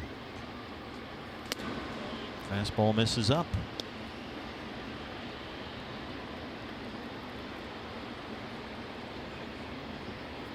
Well, that was a very athletic attempt by JT Riddle. We're going to take another look when we get a chance here. To have the wherewithal to keep your eye on the ground ball, but yet know where that base is and try to hook it with your foot as you slide by.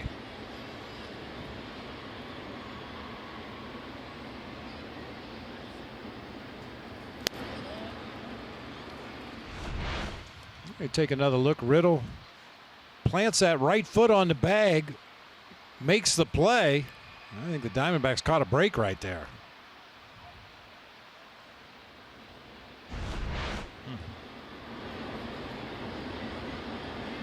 The D-backs were the ones that were holding up play, looking at a possible challenge. Torey Lovello signaled play on. 2-0 on Mathis. That might be one where Alan Campbell told Torey play on quickly before they have a chance to look at that replay.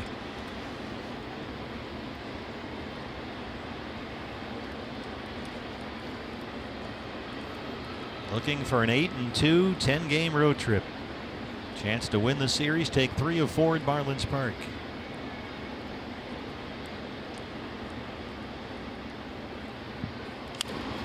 This one has a chance to get down, but Dietrich comes in to collect it. Ahmed has to stay put, 2 outs. Here's Greinke.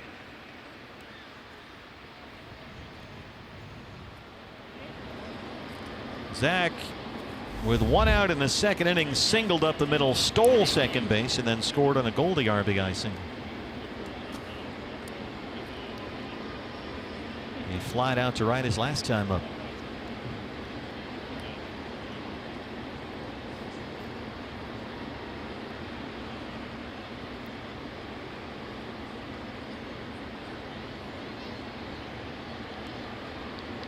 D-backs have out-hit the Marlins 8-5. They lead it 3-0.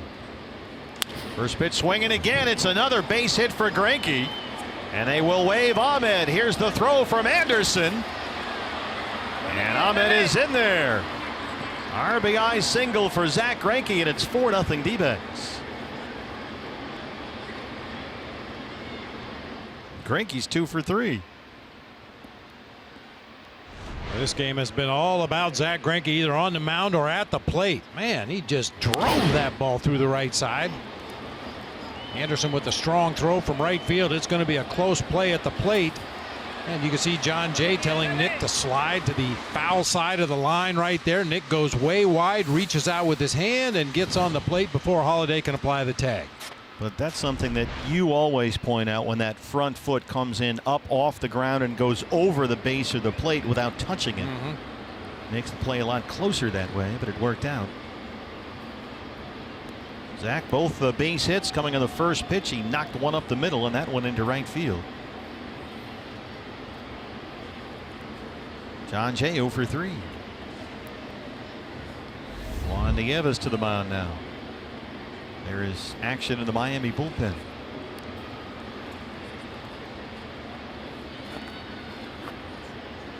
They're probably trying to figure out how to stop the base stealing threat that is Zach Greinke.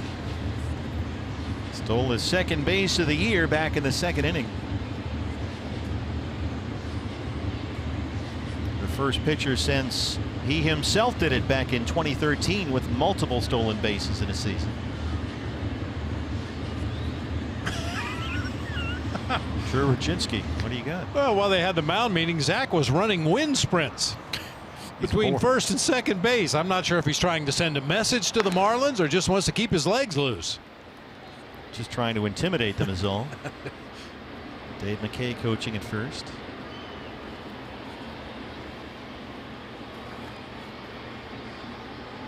Probably see a few pickoff attempts. Pitch outs.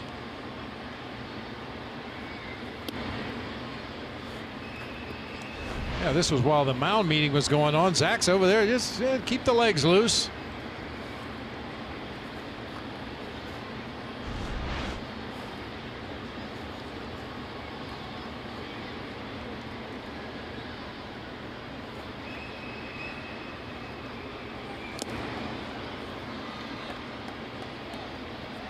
His stolen base earlier in the ball game came after a pickoff attempt at first base. They threw over there one time when Zach was on first, and then he just took off for second on the next pitch, figuring there's no way they're going to try to pick me off twice in a row. Got a tremendous jump.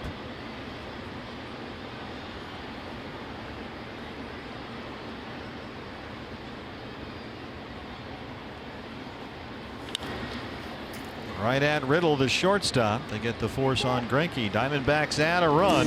Greinke the RBI. He leads it 4-0.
But he's got 4 punch-outs in the game today, all on off-speed pitches. First one on a changeup. That's a slider away. Another slider off the plate away. And that curveball right there, really the only one of the 4 strikeouts that was in the zone. Getting the Marlins hitters to chase some of those off-speed deliveries just out. Our nationwide vision eye on the game. Greinke has retired the last 4 he's faced. He's given up 5 hits, all singles. He's not walked a batter. At 76 pitches as we start the home half of the 6th inning. Starlin Castro, JT Riddle, and Miguel Rojas due up for the Marlins, 4, 5, and 6. Greinke looking for his 3rd win on this road trip. He beat the Angels in LA and the Pirates in Pittsburgh.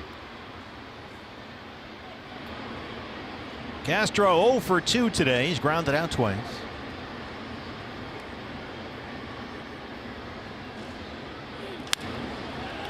He hits a deep fly ball to center, backs up Dyson. Now this has been historically a great ballpark for Zach Greinke. 5 career starts in Miami. He's won them all. An ERA of 1.77. He is a native Floridian, Zach Greinke. The shortstop Riddle singled in the 2nd. He's 1 for 2.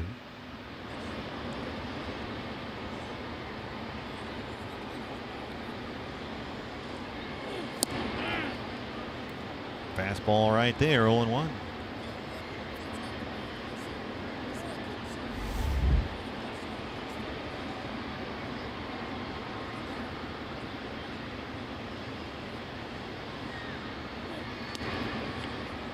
Ephus got away a bit. Ball and a strike.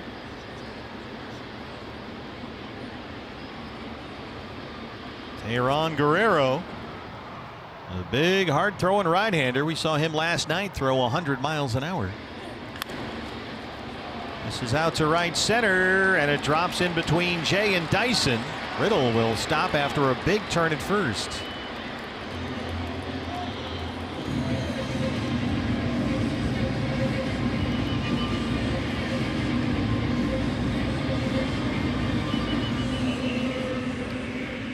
Miguel Rojas singled his last time up, had a very long extended at bat against Greinke.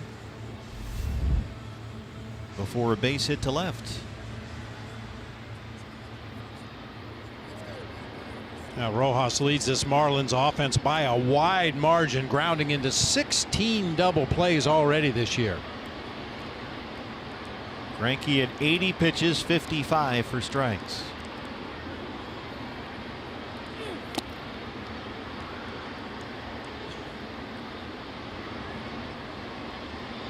Rojas has had a fairly quiet bat all month for Miami. He's hitting only .225 in June. Just one extra base hit all month, and he started nearly every game in June.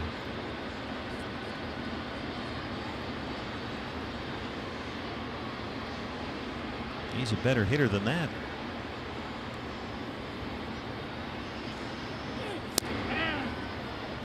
Fastball away is a strike, 1-1.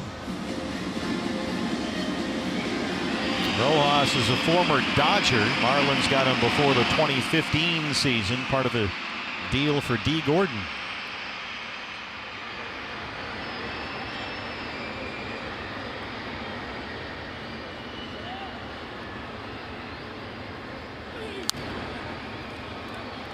Hard fastball up, and it's 1-2.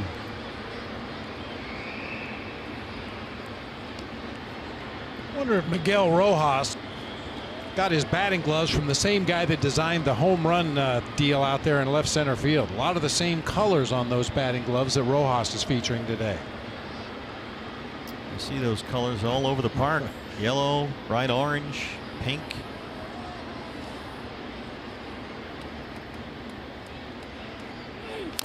There is a movement here to just bring back the teal that they wore when they won a couple of World Series. But now it's the full spectrum everywhere. Shoes, gloves. Yeah, they've been showing a lot of highlights on the big board here between innings of the 25th anniversary of the Marlins, wearing those old teal uniforms. See that patch on Rojas' sleeve there. 25th anniversary celebration. I saw some Chucky Carr highlights the other night, making diving catches in the outfield at the football stadium. Here's the 1-2. Right there, looks at a fastball, and Hallian with his signature mechanic rings him up. 5 strikeouts for Greinke. Hey fans, the day after every D-backs win, get 50% off all pizzas at regular menu price using promo code DBACS50 at papajohns.com.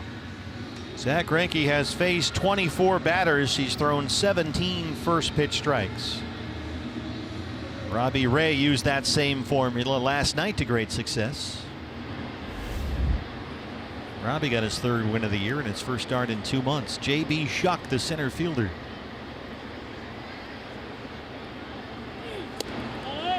Well, I think Diamondbacks fans have to be very optimistic for what we've seen from Robbie Ray and Shelby Miller. Now, Shelby's numbers didn't look that good. T.J. McFarland came in and gave up an extra base hit to give up a couple of his runs after he was out of the ball game. But I think all in all, after a 14-month layoff, Shelby Miller looked really good, and Robbie Ray was outstanding last night. Here's the slow curveball for a strike. Yeah, Shelby's fastball was popping. The velocity was consistent, 94 to 96. It really had some run on it into the right-handers. That fastball had some late movement. And the secondary command wasn't so bad after, what, 14, 15 months off. He'll start Saturday night at Chase Field against the Giants. Shelby Miller. There's a strike, 1-2 now. And Robbie really only struggled with that arm side fastball kind of sailing on him in that one inning when he walked the first 2 batters of the 4th. Other than that, he was terrific. Yeah, and I take that as a great sign because we've seen Robbie do that in the past and have trouble getting back into the strike zone. But he made an adjustment last night after those 2 walks. He was pounding that strike zone all night long. Yes, he went. And Bellino down at 3rd. Greinke 6 strikeouts, 6 scoreless. He leads at 4-0.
The Governor Gray Schulte and his lovely wife Nancy on another cruise. His private yacht.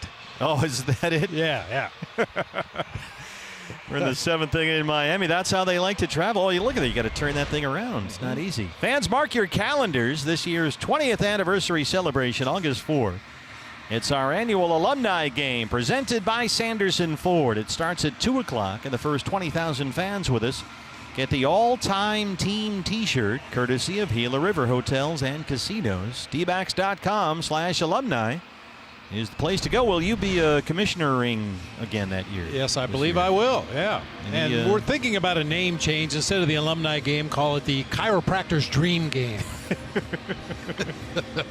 Sponsored by Ben Gay. Yeah. Wow. Tayron Guerrero. We saw this guy in the ball game last night throwing consistent 98, 99, sometimes 100 miles an hour. He worked the 9th inning through 20 pitches. And here he is to start the 7th. Goldie Lamb Peralta due up for the D-backs. Goldie is 3 for 3, 2 singles and a double. He's got an RBI. He's scored a run.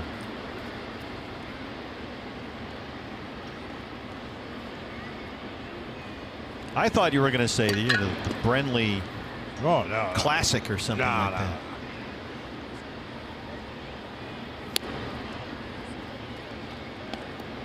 Probably have a lot of orthopedic surgeons at that game in anticipation of some new business. Or return business in the case of some of the guys.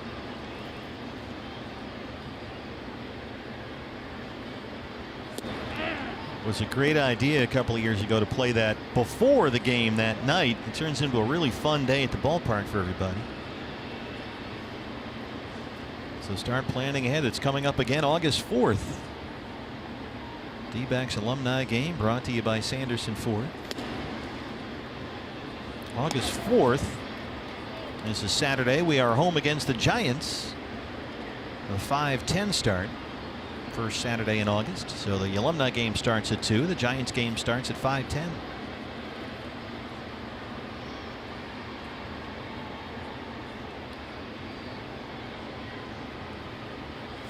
I think that game is where your 17.5 scouting grading scale might really come in. You might have a lot of those. There'd be some minus 17.5. Reggie Sanders will show up and probably hit 3 balls off the wall again like he always seems to. Reggie and Junior Spivey. They'll be ready to play at 5 o'clock. Full count 3-2.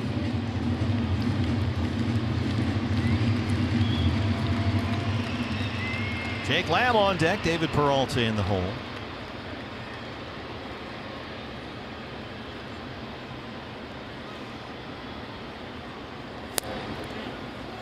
Not able to hold up on that hard fastball down and away. Guerrero has his first strikeout.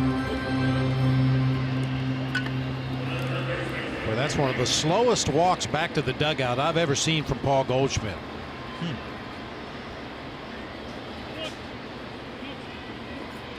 He either was fooled, he went to the plate looking for one thing and didn't get it, or just frustrated that he checked his swing on that strike 3 pitch.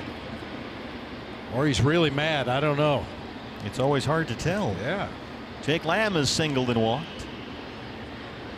Marlins have the shift on.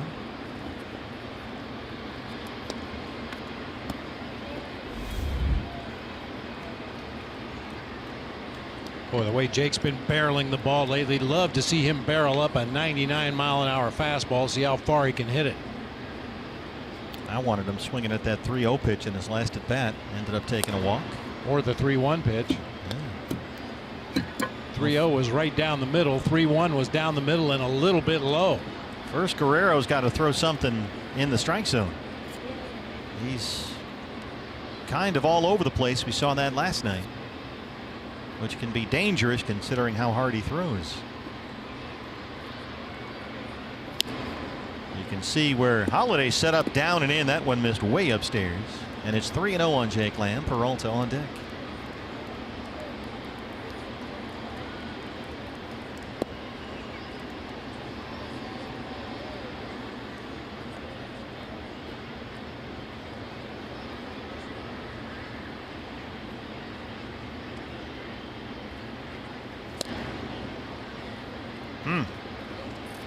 Tom Hallion didn't give him the strike call that time.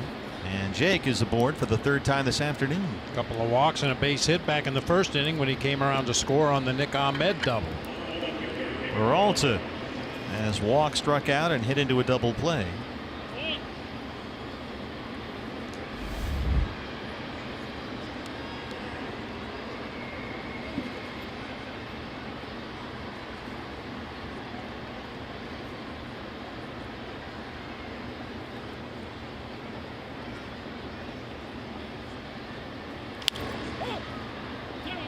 This is punched out behind shortstop. Riddle's out there. 2 outs.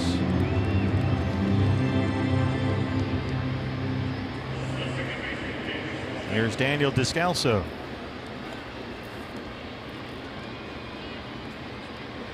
Speaking of Chase Field stuff coming up, there's another Bark in the Park coming up Sunday against the Giants. Zach Godley, Derek Holland in that ball game. John Snow coming out for that? Cindy and John Snow will be making the trip. John Snow loves Bark in the Park. He had a great time his first time earlier this year. He'll be barking away. He's getting big. We're over 40 pounds now. Ooh. Yeah.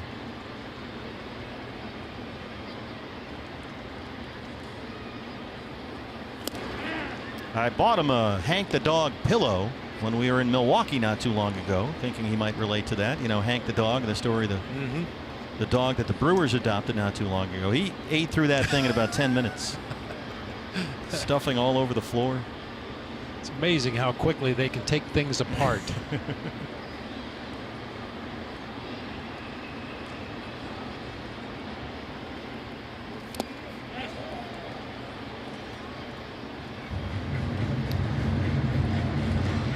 Daniel in an 0-2 hole.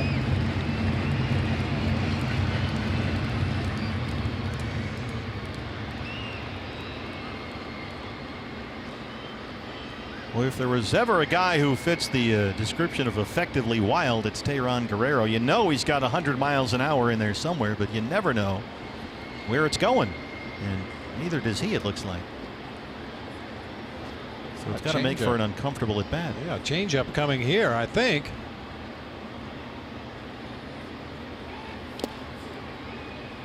.93 off the plate. That might be his changeup. I think it is. It looked like he had a split finger grip that time. A lot of guys that use the split finger as a changeup.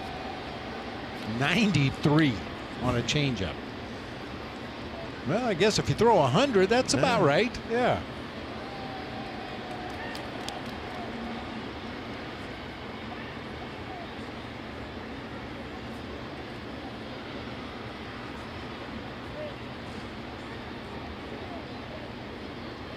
Oh, what a jump, Jake Lamb. Guerrero steps off. He almost got in there. We stretch in Miami. D-backs going for the series win. They lead the Marlins 4-0.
action with the Marlins, bottom of the 7th. You're looking at manager Torey Lovello as this inning is about to begin. Stephen Bob, I had a chance to talk to him after the game last night, and I just said, can you wrap your head around what you are potentially setting yourself up to do should you win this finale and this getaway day? And if you look back to this road trip, bi-coastal, right?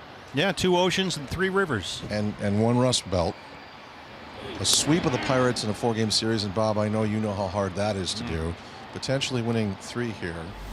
And he said, yeah, I can, especially after that Father's Day implosion, which was the getaway day for this road trip. The one against the Mets, right? Yep. Yeah, that hurt.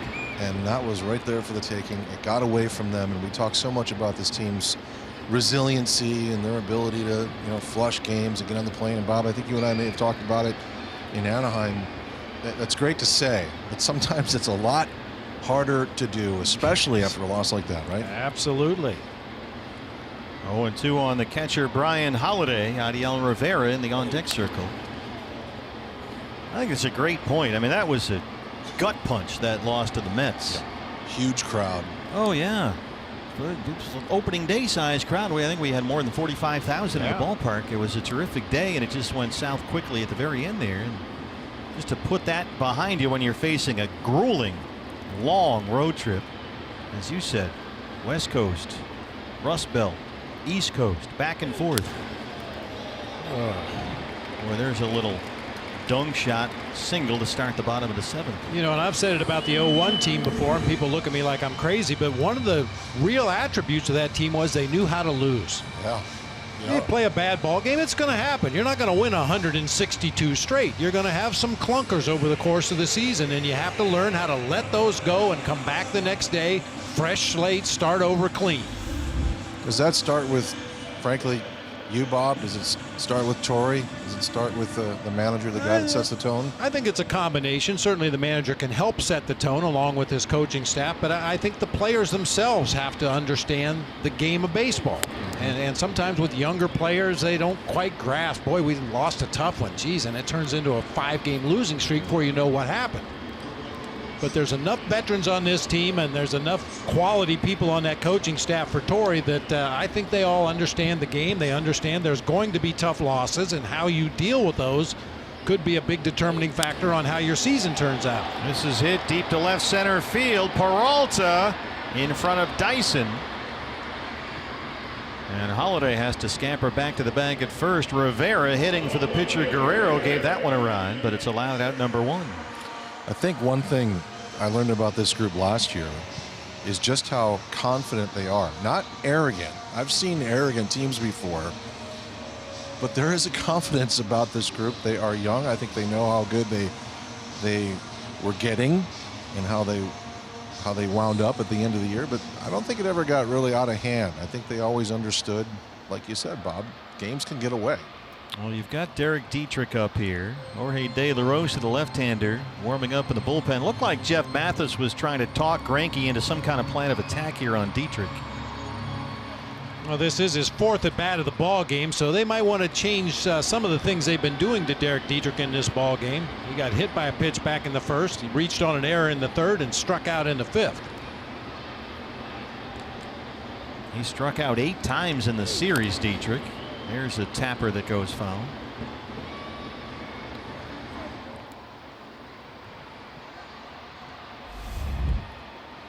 Well, the key now is going to be, regardless of how this one finishes, hopefully it's with a win and you get 8 out of 10 on the trip, but to go back home and take advantage of Chase Field. Long 3-series homestand coming up starting tomorrow night. Got to keep it rolling. Dodgers are only 2.5 back. Got a couple of Western Division opponents coming in for that homestand. Padres for 4 after we play the Cardinals in the middle there for 3. I think you should do a segment on framing pitches with Yadier Molina. Sure. Let me call the PR How do you think staff. that would go over? Exactly how it sounded. Yeah, this is Todd Walsh from Fox Sports Arizona. Is Yadi there? Yadi, you can make ball strikes. 1-1. One more time, Peralta on the run, backing up, and he's got it on the warning track. Terrific running grab, and a great route to the ball there by David, who caught it in front of the Clevelander. 2 down. Well, Jeff Mathis made that trip to the mound to talk to Zach Greinke about how they wanted to attack Derek Dietrich, obviously with off-speed stuff. Good changeup was fouled away. That changeup just off the plate, low and away, and then the big, slow bender at 69. Hits it pretty well to left field, but David Peralta all over that one. Our nationwide vision eye on the game. So Holiday had the leadoff single. 2 long fly balls to left center field. 2 outs for Anderson, who's 0 for 3.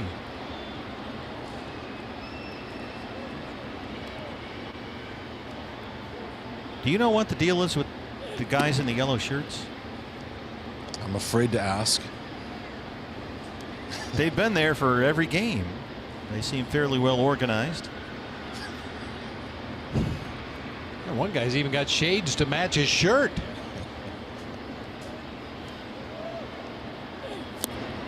They haven't like spelled anything. Thank goodness, no. Okay, good. They seem to be pretty well behaved, just back there eating Doritos, watching the game. 100 pitches for Greinke, 71 strikes. He's not walked a batter. He's got 6 strikeouts.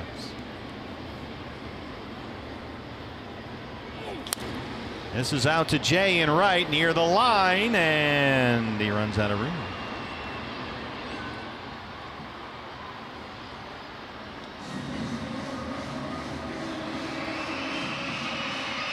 How's the Florida Panthers? Are they still a deal down here? Not much. Really? They have some skill, I'll tell you, but it's a hard sell for hockey. Now Tampa does pretty well, don't they? Oh yeah, that's the Lightning. Steve Yzerman's running that show, and yeah, they're going to be good for a long time. Now, is that just because they're a better team and the Panthers have had their issues, or? I think better leadership, better people going out and getting players, and better players. That'll help. That always helps. 2-2. It's an odd professional sports state. Collegiate sports, in my experience, are huge in the state of Florida. Most times professional sports much less so. Spring training's always big. You know, the Grapefruit League, they set attendance records every year. One more time, Peralta got to come in on this one. And Greinke has worked 7 scoreless innings in Miami. D-backs have a 4-0 lead.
On Fox Sports Arizona is brought to you by Jack in the Box. This season, D-backs home runs score free jumbo jacks only at Jack in the Box. The Fox Arizona blimp here in South Florida. This is a big downtown. Every time we come here, I'm amazed at how sprawling the downtown skyline is. There's Marlins Park on the site of the old Orange Bowl. That's where we are. This is where the Orange Bowl used to be, but you see downtown there, bottom of your screen, it goes on and on and on, just one tall condo office building after another. And a lot of cranes, which indicate that there's going to be even more by the time we come back next year. Well, Zach Greinke has been outstanding. Looks like he might be done here. 7 scoreless, just over 100 pitches. He didn't walk a batter. Had 6 strikeouts, and he holds a 4-0 lead as we head to the 8th inning. Daniel Descalso will lead it off against the new pitcher for the Marlins, right-hander Brett Graves, who Miami got in the Rule 5 draft this winter from the Oakland A's. He's just off the 60-day DL. About 2 weeks ago, he'd been out for much of the season with a left oblique strain suffered during spring training. Mentioned the 3rd start of this road trip for Zach Greinke, looking to make it a perfect 3-0. He's walked 2 batters in the very first game he started against the Angels. Didn't walk anybody against the Pirates, and nobody so far here today against the Marlins. Descalso grounds out to Castro to start the game. Well, we've seen offensively what those base on balls will do to an offense. Continue an inning, get another hitter up to the plate, run up a pitch count on that opposing pitcher. Zach Greinke just refuses to walk guys. Here's Nick Ahmed. Nick's had a good day. He's doubled, singled. He's got an RBI. He scored a run. Really quality at bat back in that 6th inning. The leadoff single came around to score on Zach Greinke's base hit, but just missed a home run foul. Had some really good swings at strikes, laid off some tough pitches, and eventually got a base hit into left center field. We talk about Zach Greinke, Bob, and there was a lot of discussion about the contract, and he's basically making $1 million a start for the Diamondbacks. And you look at the numbers, and although he's got a lot of strikeouts this year, nationally, folks go, "Hey, Greinke, he's been okay." You got to watch him pitch every day. A start like today is not going to jump out at you. Here comes Rojas from 3rd.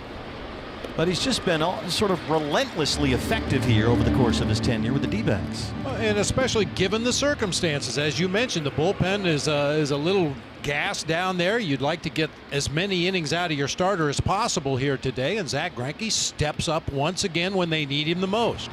Yeah, you've got the back end 3 probably down. We're just guessing about that, but they've worked an awful lot here. Hirano and Bradley and Boxberger. So they really needed this here today. Here's Dyson 0 for 3. Trying to bunt his way on. Close at first, and he beats it out. Gerard Dyson, Mr. Zumbaya, zooming his way on a 2-out bunt single. That's a perfect example why I think Gerard Dyson should do that at least once a game, if not more often. I mean, he bunted this ball a little bit too close to the pitcher. A nice shovel toss, nothing wrong with that play, but he just outruns the play at first base. Adam Hamari, the first base umpire. Oh yeah, he's in there, right? Yep, looks like it. No challenge for the Marlins. Here's the catcher, Jeff Mathis.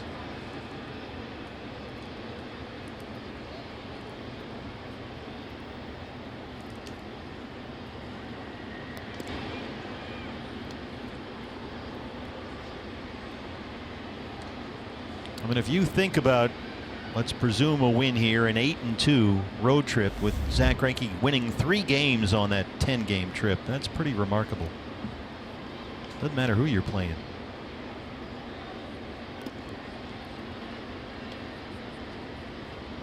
It's just been tremendously reliable. Every once in a while he's just okay, and might give up 4 or 5 runs here, but for the most part, ever since he arrived in Arizona, I mean, write it down. He's going to give you 6, 7 innings. He's going to keep you in the ball game every time. Sometimes he's going to dominate.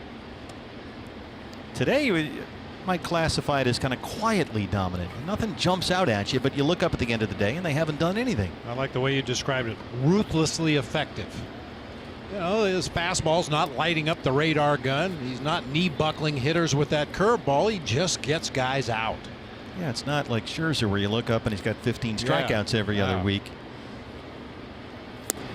But the results are there. And they have been since he signed with the D-backs.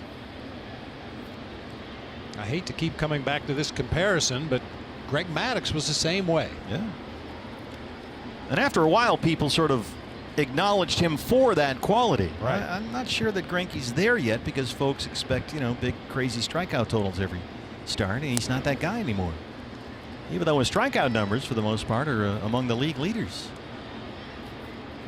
It's almost like he strikes out guys when he needs to. Otherwise, he's hoping they put the ball in play first, second, third pitch of an at bat so he can pitch deep into the ball game. 1-2 on Mathis. Ketel Marte is in the on-deck circle, set to hit for Greinke.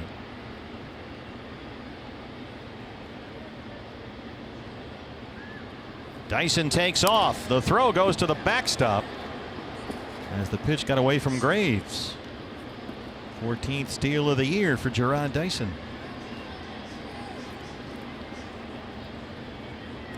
Here's Holiday, who had thrown out 9 consecutive attempted base stealers, the Marlins catcher, coming into the series and coming into the game today. But Greinke had a stolen base, and now Dyson swipes it back.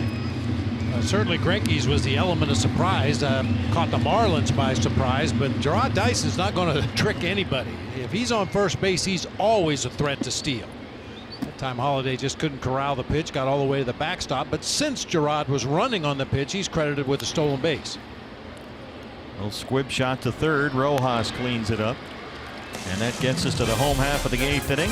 Greinke outstanding. D-backs lead at 4-0.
Was Bob for Zach Greinke a little bit of everything. Our Chaz Roberts air conditioning and plumbing cool plays of the game.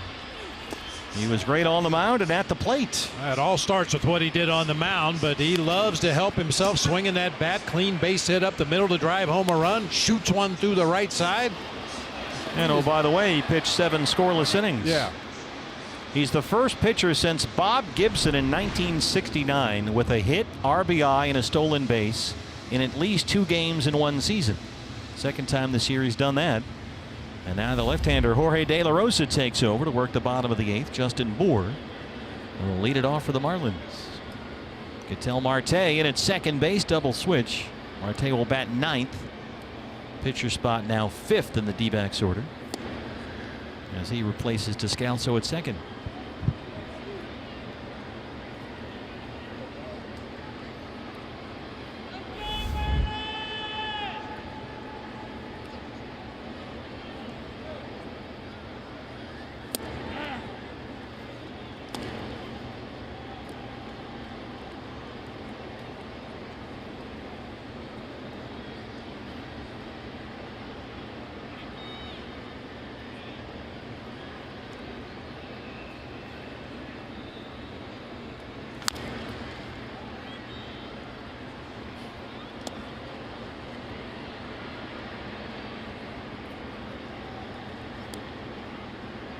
Diamondbacks will now swing Jake Lamb around to the first base side of the field. Nick Ahmed goes back near his regular shortstop position, which is a shame. Nick was having a nice conversation out there with Phil Cuzzy, the second base umpire. Well, it's just nice to catch up. Yeah, you know, you lay some groundwork. Hey, you know, thought maybe one of those pitches you called on me a couple nights ago might have been a little low. What do you think? Cuzzy will say, I don't remember. Nick can't talk. He's eating seeds.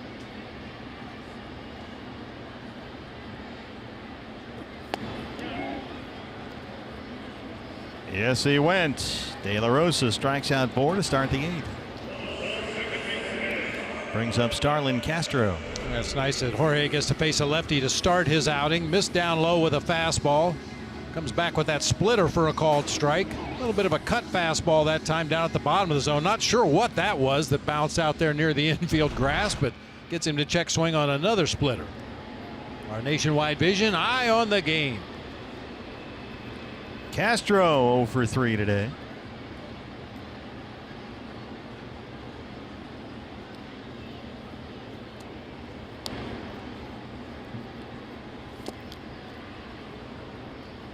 We talked a lot about the return to the rotation of both Shelby Miller and Robbie Ray in this series.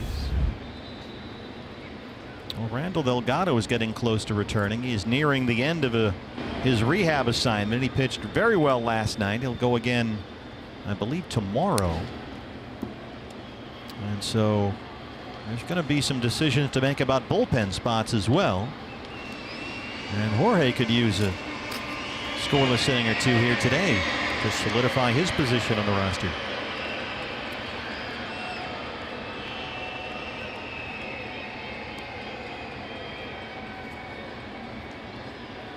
I think they really like, and justifiably so, what Fernando Salas has done, especially against right-handers. And Jorge has had some outings lately where things haven't quite gone his way, so there's going to be some hard decisions down the road. Well, no matter how you slice it and dice it, when everybody comes back healthy, the Diamondbacks are going to have some depth to work with. At a lot of different spots. You know, who's going to play the outfield? You got John Jay's been terrific. Souza's DHing already. AJ has started hitting. Steven Souza Jr. had a couple of hits 2 days ago. Went 1 for 4 last night with a walk and scored a run in his second rehab game with Visalia. And A.J. Pollock was cleared on Monday to begin baseball activities, which we found out maybe he had accelerated on his own schedule. Yeah, it's hard to keep A.J. out of there. He wants to get back. We know how much he loves it. He wants to be here with his teammates. He's going to start his rehab process soon. A.J. was supposed to hit today, in fact, scheduled to hit.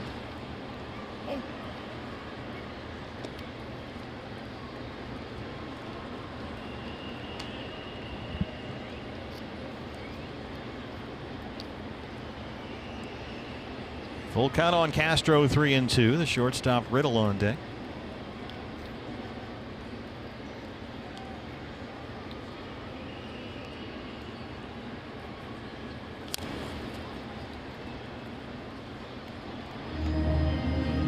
Yeah, it's funny in a way when a position player is coming back from an injury. One of the things that the major league staff wants to see before they declare a guy fit to start playing again, they want to see him swing and miss.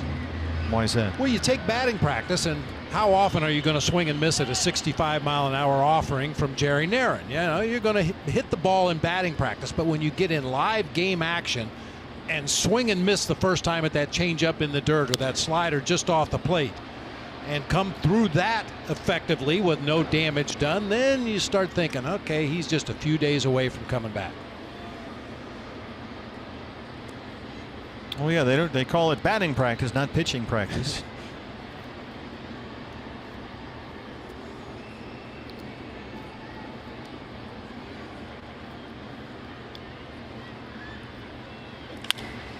Three-2 is into left center. Base hit for Castro. Yeah, just like they talk about pitchers on rehab assignments. You know, you send a guy down to rookie ball or to A ball to get a rehab outing, and he goes out, punches out 10 in 4 innings or something. You want to see him bump up against some adversity. You want to see some traffic on the bases. You want to see how they pitch themselves out of jams before you declare them ready to come back to the major leagues, because they are going to get into some jams when they come back. Well, they're carrying another reliever right now. Jimmy Sherfy is here. We'll see once we get back home tonight if they want to keep Sherfy here or add a position player on the roster for another bat off the bench. Riddle knocks that the other way. And this is kind of the way it's been going lately for Jorge De La Rosa. He'll come in, you know, with a decent sized lead. You're just looking for a quiet night for the bullpen, try and, you know, get us 1 or 2 innings, and it gets a little noisy out there. Now Mike Butcher has to get on the phone.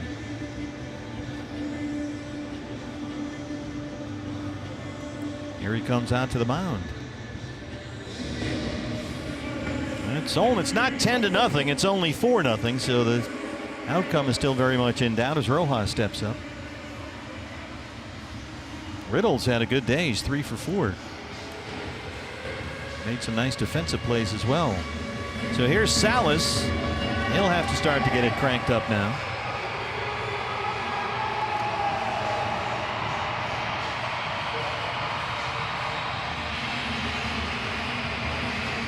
Rojas singled in the 4th, a long at bat against Zach Greinke. He also struck out twice. He's 1 for 3 today. He's got 4 hits and an RBI in the series.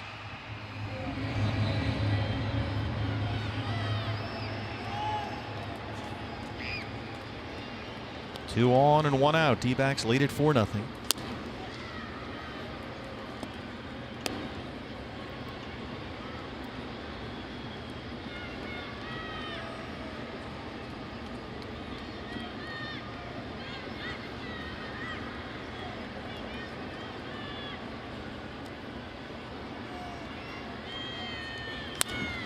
Double play ball. Marte, Ahmed for 1, and they roll it. Big double play for Jorge De La Rosa. That ends the 8th inning.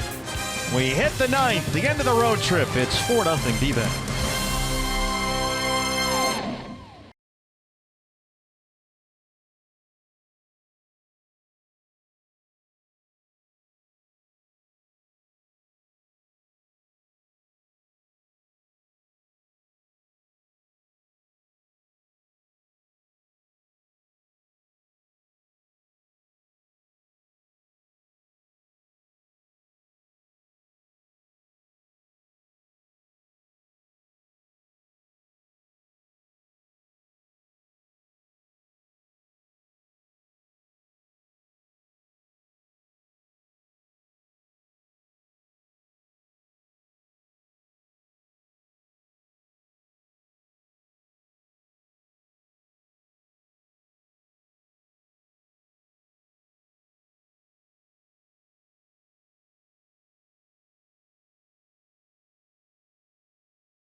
Game road trip. D-backs have a 4-0 lead at Marlins Park, and Ketel Marte set to lead off the 9th. Marte just double switched into the ball game at second base, his first at bat today.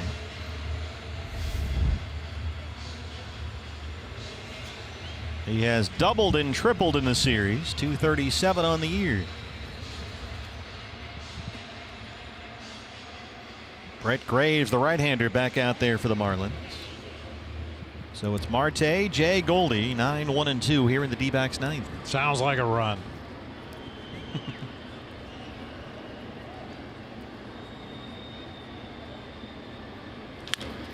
This is bounced into center.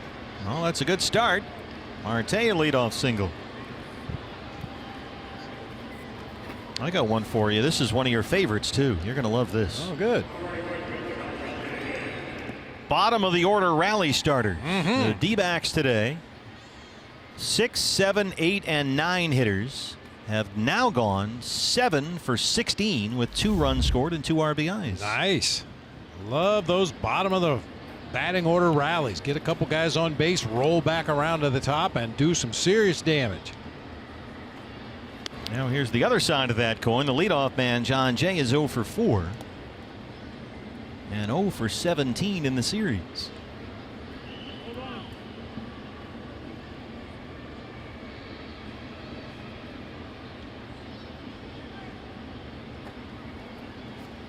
D-backs continue to play very well away from Chase Field. They are 5 over 500 on the road. And they've won 10 of their last 12 road games. 3 outs away from winning 1 more here today.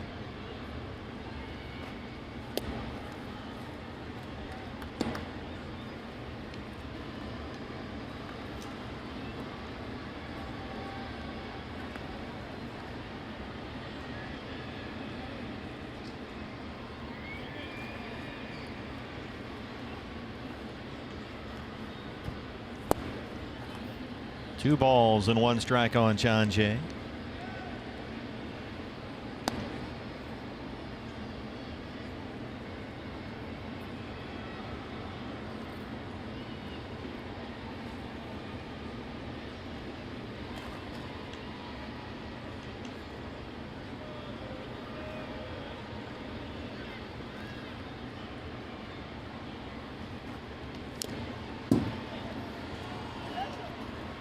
What a difference it makes when you don't walk opposing hitters. Zach Greinke once again today, no walks in his 7 innings of work against the Marlins. I mean, they've had 3 separate innings in this game where they had 2 base hits. But because there's nobody on base via the walk in front of them or a walk after the base hits, they were able to put zeros on the board in each one of those 3 innings. There's only been one 1-2-3 inning, and that was the 5th for Zach Greinke. Bounce to second, Castro, Riddle, and they turn the double play.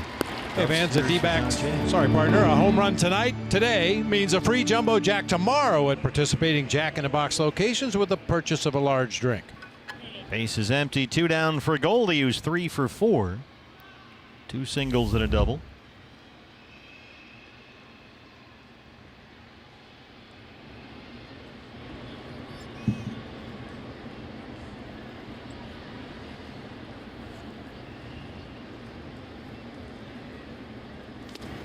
Nice if Goldie could get the home run trifecta. He homered twice at Angel Stadium, homered once in Pittsburgh.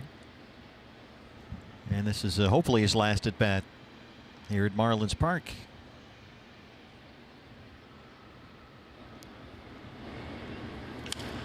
Belts that one right into the glove of Rojas, who makes a spectacular diving stab to take a base hit away.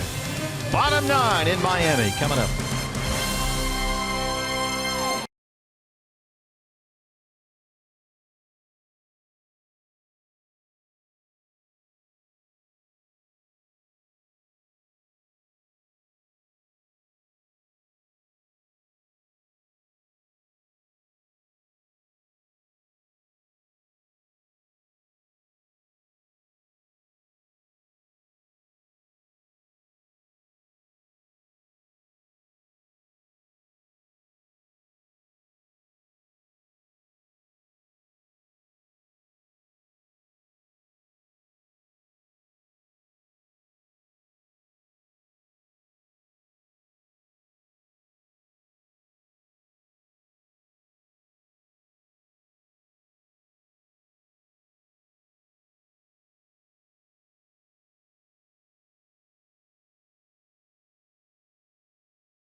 Another series win, 4-0 as we start the home half of the ninth inning. Our Gila River Hotels and Casinos game summary. Zach Greinke was terrific here today. 7 scoreless innings. No walks, 6 strikeouts. He also had 2 hits, had an RBI, scored a run, and stole a base at the plate. He's done it all. I'm going to drive the bus to the airport after the game. Jorge De La Rosa got that double play ball to win the 8th, and now he's out there to start the 9th against J.B. Shuck, who is 1 for 3, singled back in the 2nd. D-backs live post-game show follows our ball game here on Fox Sports Arizona. Don Walsh will take you inside the clubhouse. You'll hear from the skipper, some of the players, before we get on the airplane and fly back home finally. Long homestand at Chase Field starts tomorrow. Patrick Corbin on the mound, the first of 3 against the Giants. 6:40 start. Pre-game show starts at 6 on Fox Sports Arizona. Then the Cardinals are in on Monday for 3. Then the Padres for 4. Nice long homestand. So we hope to see you at the ballpark. dbacks.com/tickets. Jake Lamb runs that one down in foul ground. Lots of reasons to come out to the ballpark for sure. Got the 4th of July celebration coming up. The big fireworks spectacular after the ball game on the 4th of July against the Cardinals. D-backs duffel bag giveaway is Saturday against the Giants. That's going to do it for Jorge De La Rosa. We'll take a break from Miami.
Out of the 9th inning, and gives way to the right-hander Fernando Salas on to get the next 2 outs and get out of here with a win and a series win. Salas's 37th appearance of the year.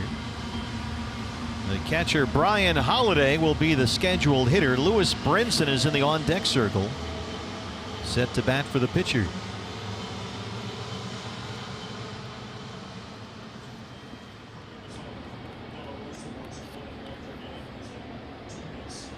Holiday, the catcher, has hit into a double play and single twice.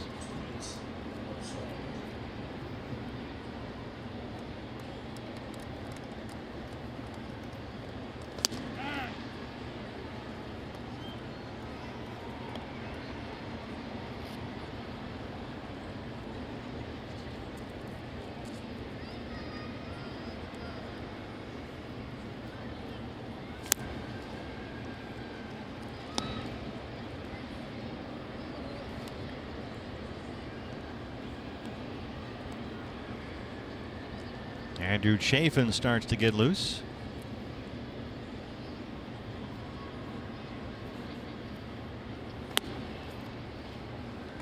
I would assume that's only if you roll back around to the top of this Marlins order. You've got the left-handed hitting Derek Dietrich at the top. You got Justin Bohr in that 3 spot. Ideally, we don't get that far. I thought one of the key moments and most interesting moments in last night's game came in the 9th inning when Chafin was up. Torey Lovullo stuck with his closer Brad Boxberger after the Castro homer. He had Chafin up for Bohr or Dietrich, couple of left-hand batters in that inning. He stuck with Boxberger and it worked out. A big vote of confidence for his closer as Salas strikes out Holiday.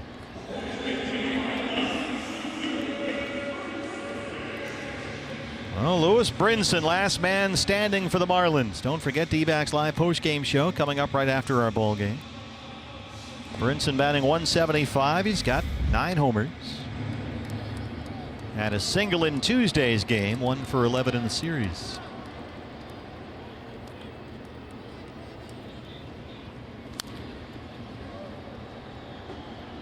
I want to remind you to stay tuned for a very special message after the game, before the pregame show. Our staff is post-game show, pardon me. Staff has put together a video tribute of sorts. I think it's going to be worthwhile. Off the glove of Salas, can he recover? Brinson is aboard, and he throws it into the stands. And he'll get second base.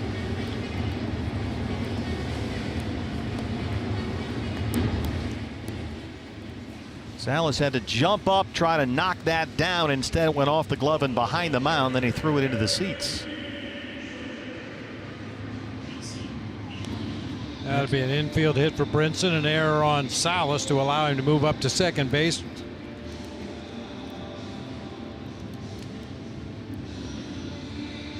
Here comes Torey Lovullo. Chafin is ready. You've got Derek Dietrich, the hitter.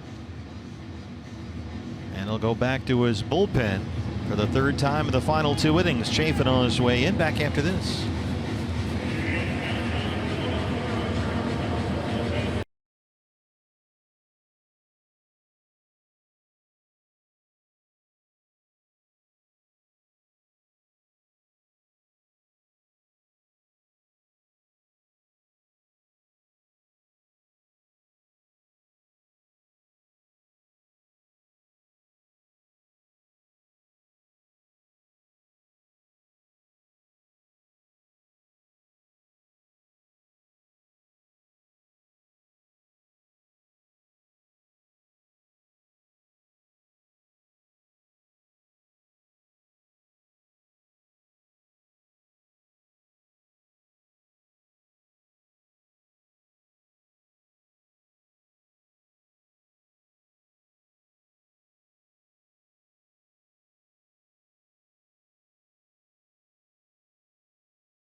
Left-hander Andrew Chafin on to end the ball game and get the final out. Brought on to face the left-hand batting Derek Dietrich. Chafin's 39th appearance of the year, and he has really found himself, Bob, on this road trip. The ERA for the year is below 1.6, but he's looked like a whole different pitcher here lately. He's really locked in right now. Yeah, you can just tell by his body language. He's very confident in his stuff. He feels like he can throw strikes with everything. Some minor tweaks to his mechanics out there on the mound to get him in a better repeatable position to throw those pitches. Yeah, over the course of this road trip, we've seen the command and location excellent. The velocity's been up a tick or two. So Brinson down there at second, 2 outs. Here's Dietrich.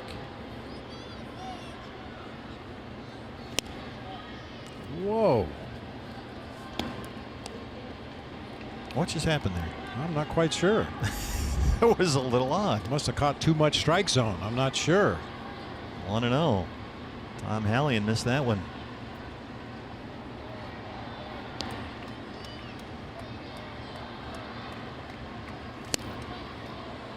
Here's the fastball up and in. No shift against Dietrich, but Ahmed, the shortstop, is almost right behind the second base bag back in the grass.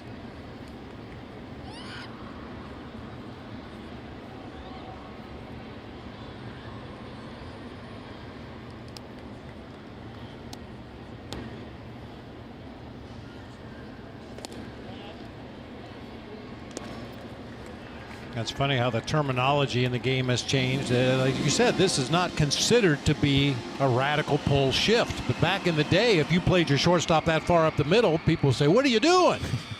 He's way out of position." Yeah, this is tame compared to some of the stuff we see these days. Yes, indeed. 2 balls and a strike.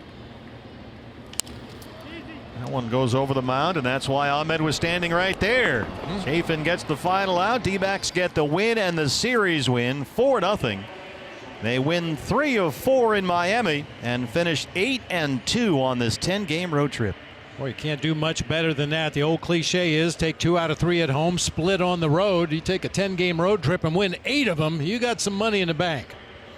Well, the D-backs, this was game 81, by the way, so the season is now officially half over.